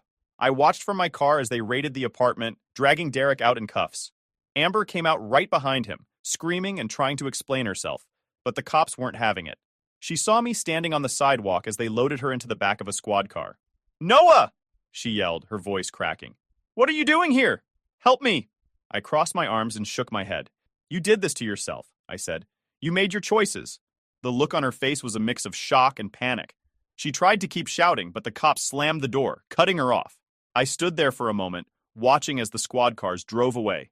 It was a strange feeling, part relief, part sadness. I wasn't celebrating. This wasn't a victory, but it was justice. The fallout came fast. Amber's arrest made the local news, especially once Derek's history came to light. People love a juicy scandal, and this was about as messy as it gets. I filed for divorce the next morning, armed with all the evidence Rick had gathered. The court didn't even hesitate. They gave me full custody of Emma and Liam, granted me control of all our shared assets, and ordered Amber to pay back every cent she'd taken. Derek? He was looking at serious jail time for fraud, blackmail, and identity theft. Seeing his mugshot plastered everywhere felt like closure. He wasn't going to ruin anyone else's life anytime soon. That night, I sat down with Emma and Liam and told them the truth. Well, the kid-friendly version of it. I didn't want them to hate their mom, but I also wasn't going to lie. Things are going to be different now, I told them. But we're going to be okay. I promise. They both nodded, and Liam crawled into my lap, his little arms wrapping around me. "We're a team," he said, his voice muffled against my shirt. The days after Amber's arrest were chaotic, to say the least. Between the divorce filing, police interviews, and trying to keep my kids' lives as normal as possible, I barely had time to catch my breath. But honestly, it was a relief to finally have control over the situation. The lies were out in the open, and Amber and Derek's schemes were unraveling. I wish I could say Amber took it gracefully, but that's not how it went down. She started calling me nonstop from jail, begging for forgiveness, insisting it was all a misunderstanding. "Derek manipulated me," she'd cry. "I didn't know what I was doing. Please, Noah, think of the kids." While the kids adjusted, Amber's legal troubles kept piling up. Thanks to Rick's thorough investigation, the police had plenty of evidence against Derek and Amber, including bank records, hotel receipts, and even some not-so-flattering text exchanges. Derek's blackmail attempts sealed the deal. He was hit with multiple charges, including fraud and extortion, and was looking at years behind bars. Amber's situation wasn't much better. While she didn't face the same level of criminal charges as Derek, her involvement in the scheme, particularly the forgery and financial theft, didn't look good in court. My divorce filing didn't help her case either. With Rick's evidence, the judge ruled entirely in my favor. Full custody of the kids, control over all marital assets, and a hefty repayment order for the money she'd taken. The day the divorce was finalized, I felt a strange mix of emotions. Relief mostly, but also a lingering sadness for what could have been. Amber and I had built a life together, or at least I thought we had. Letting go of that dream was harder than I expected. Even after everything she'd done, Amber didn't take the court's decision well. A week after the ruling, she showed up at the house unannounced, looking like a shell of her former self. Her hair was messy, her eyes puffy from crying, and she was clutching a folder of papers like it was her lifeline. "Noah, please," she said, her voice breaking. "I'm sorry. I made a mistake. I was stupid and selfish, and I don't know how to fix it, but I want to try. Please let me come home." I stared at her, trying to feel something. Anger, pity, anything. But all I felt was exhaustion. "Amber, it's too late," I said quietly. "You didn't just hurt me. You hurt Emma and Liam. You put them at risk for some guy who didn't even care about you. There's no coming back from that." Her lip trembled, and for a second I thought she might argue. Instead, she just nodded, tears streaming down her face. "I'll pay you back," she whispered. "Every penny. I promise. That's between you and the court now," I said, stepping back inside. "Goodbye, Amber." As I closed the door, I felt a weight lift off my shoulders. For the first time in months, I didn't feel like I was drowning. The chaos was finally over, and I could focus on what really mattered, my kids and our future. Once the dust settled, life found a rhythm, but it wasn't the life I had envisioned. Amber's choices had shattered the illusion of stability I once clung to, and I was left picking up the pieces for Emma, Liam, and myself. The kids and I were healing, slowly but surely, but Amber wasn't done trying to claw her way back into our lives. Her calls started again, escalating from tearful voicemails to full-on threats. "If you think you can keep the kids away from me, you're wrong," she yelled in one particularly nasty message. "They're my children too, Noah." That might have been true biologically, but Amber had abandoned any claim to being a real parent the moment she chose Derek over her family. The court had already ruled against her for good reason.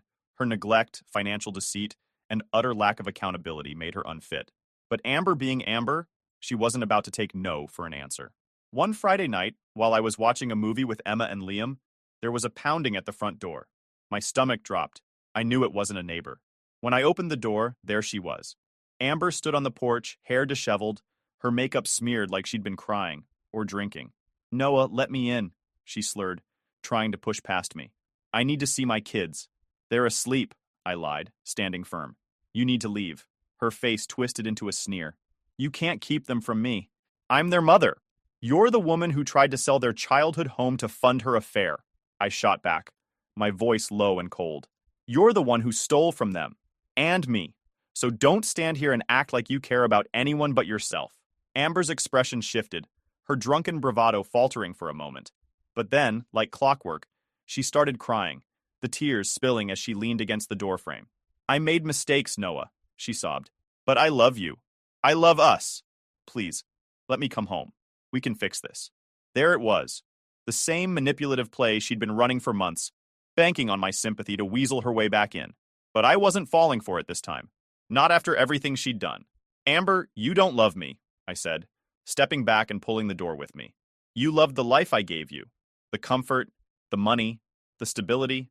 But you threw all of that away. And now you're reaping what you sowed." Her tears turned to anger in an instant. "You think you're better than me?" she screamed, slamming her hand against the door. "You're nothing without me. You wouldn't even have this house, this life, if it weren't for me. Get off my property before I call the cops," I said, my tone deadly calm. "This is your last warning." She staggered backward, her expression a mixture of rage and desperation. "You're going to regret this, Noah," she hissed. "Mark my words." "Good night, Amber," I said, and shut the door in her face. I waited until I heard her car start and peel away before letting myself breathe. The next morning, I explained the situation to Emma and Liam. "Your mom came by last night," I said gently. "She wanted to see you, but I told her it wasn't a good time." "Is she okay?" Emma asked, frowning. I hesitated, then decided honesty was best. "She's struggling right now," I said. "She made some bad choices, and it's going to take her a while to figure things out, but we're going to be okay. We're strong, remember?" Emma nodded, her lips pressed together. "We don't need her," she said quietly. "She just makes things worse." Her words cut deeper than she knew, but I didn't argue. Liam, meanwhile, didn't even ask about Amber. He just climbed into my lap, clutching his stuffed dinosaur like nothing had happened. Amber tried a few more stunts in the weeks that followed, showing up at Liam's soccer game uninvited, sending letters filled with fake apologies and promises she had no intention of keeping. Each time I shut her down. I had spent years cleaning up her messes, covering for her lies, and hoping she'd change. But I was done. She didn't deserve another chance to destroy the life I was rebuilding. Eventually, her efforts fizzled out. Whether she got tired of being ignored or moved on to her next victim, I didn't care. My focus was on Emma and Liam, giving them the stability they deserved, and making sure they knew they were loved. Amber became a distant memory, a shadow of a life we'd left behind. And though I would always carry the scars of her betrayal, I refused to let them define me, or my kids. Update. Hey Reddit, back with another update because Amber has managed to outdo herself yet again. It's been a while since the Derek disaster, and life has been solid for me and the kids. Emma's thriving as a soccer star. Liam's still my little Lego architect, and we've built a life with peace and stability. But of course, Amber can't let us have that without one last cringe-worthy comeback attempt. Out of the blue, Amber lawyered up and filed to modify custody. Why? Because she suddenly decided she's rehabilitated and wants to play mommy again. The court absolutely roasted her. Between her criminal history, hello, forgery and theft, and Rick's evidence of her shady financial moves, she didn't stand a chance. Petition denied. Game over. Before that custody stunt got shut down, Amber tried a few surprise visits to make it look like she cared. One time, she showed up at Liam's soccer game uninvited, yelling from the sidelines like she was team mom or something. The other parents were like, "Who is this lady?" Liam barely even acknowledged her. Another time, she cornered Emma after school and tried to guilt trip her with tears and promises to make things right. Emma shut her down like a pro, told her to stop lying, and walked away. That kid is a rock star. After the custody denial, Amber decided to pull the pity card. She started calling me nonstop, leaving these wild voicemails about how she made mistakes and how we should forgive her for the kids' sake. The cherry on top? She showed on my porch one night, demanding to see the kids. She screamed about how I was poisoning them against her, and then flipped to sobbing about how she missed our family. I told her to leave before I called the cops. That was the last time she tried pulling that stunt. Meanwhile, the kids and I are doing better than ever. We've turned the house into our home. Fresh paint, new furniture, and a trampoline the kids saved up for. Max, our golden retriever, keeps us all busy and happy. Emma's winning soccer tournaments, Liam's building insane Lego worlds, and we're planning a big Grand Canyon trip next summer. Life feels lighter, calmer, and finally ours. Amber? She's a distant memory at this point. The kids barely mention her, and I'm not about to push it. If she wants to be a mom someday, she has to prove it. Not just with words, but with actions. So far, she's only proven she's good at making bad decisions. Anyway, that's where we're at. Amber can keep spiraling, but me and the kids, we're moving forward. One step, one Lego tower, and one soccer goal at a time. Update 2: Hey Reddit, it's been a few months since my last update, and while life for me and the kids has been great, Amber's antics haven't completely faded. But I'll get to that. Out of nowhere, Amber popped up again, trying a new angle. She reached out to me directly, big mistake, and claimed she had turned over a new leaf after attending some sketchy-sounding healing retreat. She said she wanted to make amends and start fresh as co-parents. This might have been almost believable if she hadn't immediately followed it up by asking for money. Yes, money. Her excuse? She wanted to get back on her feet to better support the kids. Sure, Amber. I didn't engage. My lawyer did. Amber tried filing another custody modification, claiming she had changed and deserved partial custody. Her pitch? Bunch of dubious character references from people who probably didn't know the full story. My lawyer, Rick's rock-solid evidence, and Amber's criminal record made quick work of her case. The court wasn't having it. The judge shut her down again, emphasizing the need for stability in the kids' lives, which Amber has consistently proven she can't provide. Here's where things get even messier. Turns out, Amber's back to her old ways. Rick, yes, he's still my go-to PI, uncovered that she's involved with yet another shady character, this time a wannabe entrepreneur who's already been sued for fraud twice. Amber seems to have a type.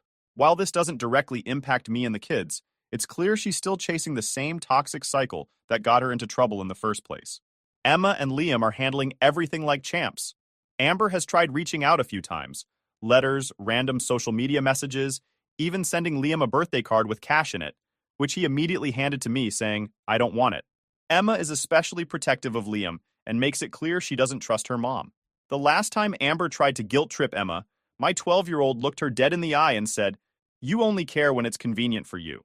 I've never been prouder. The kids and I have officially moved forward. We've turned our house into a true sanctuary.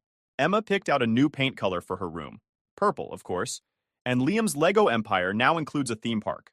We've also started a family tradition of Sunday hikes with Max, which the kids love. Next summer, we're still planning our Grand Canyon trip, and I'm working on surprising them with tickets to Disneyland too. Amber's influence has become nothing more than background noise. She occasionally pops up with her drama, but we're unfazed. My focus is on my kids and giving them the life they deserve, one free of lies, chaos, and betrayal. So, to anyone out there dealing with a similar situation, remember this. You can't control someone else's choices, but you can control how you respond to them. For me, that meant choosing peace, stability, and unconditional love for my kids. Amber can keep spiraling, but we're building something real, something she'll never touch again. Thanks for sticking with me through this journey, Reddit. Here's to brighter days ahead.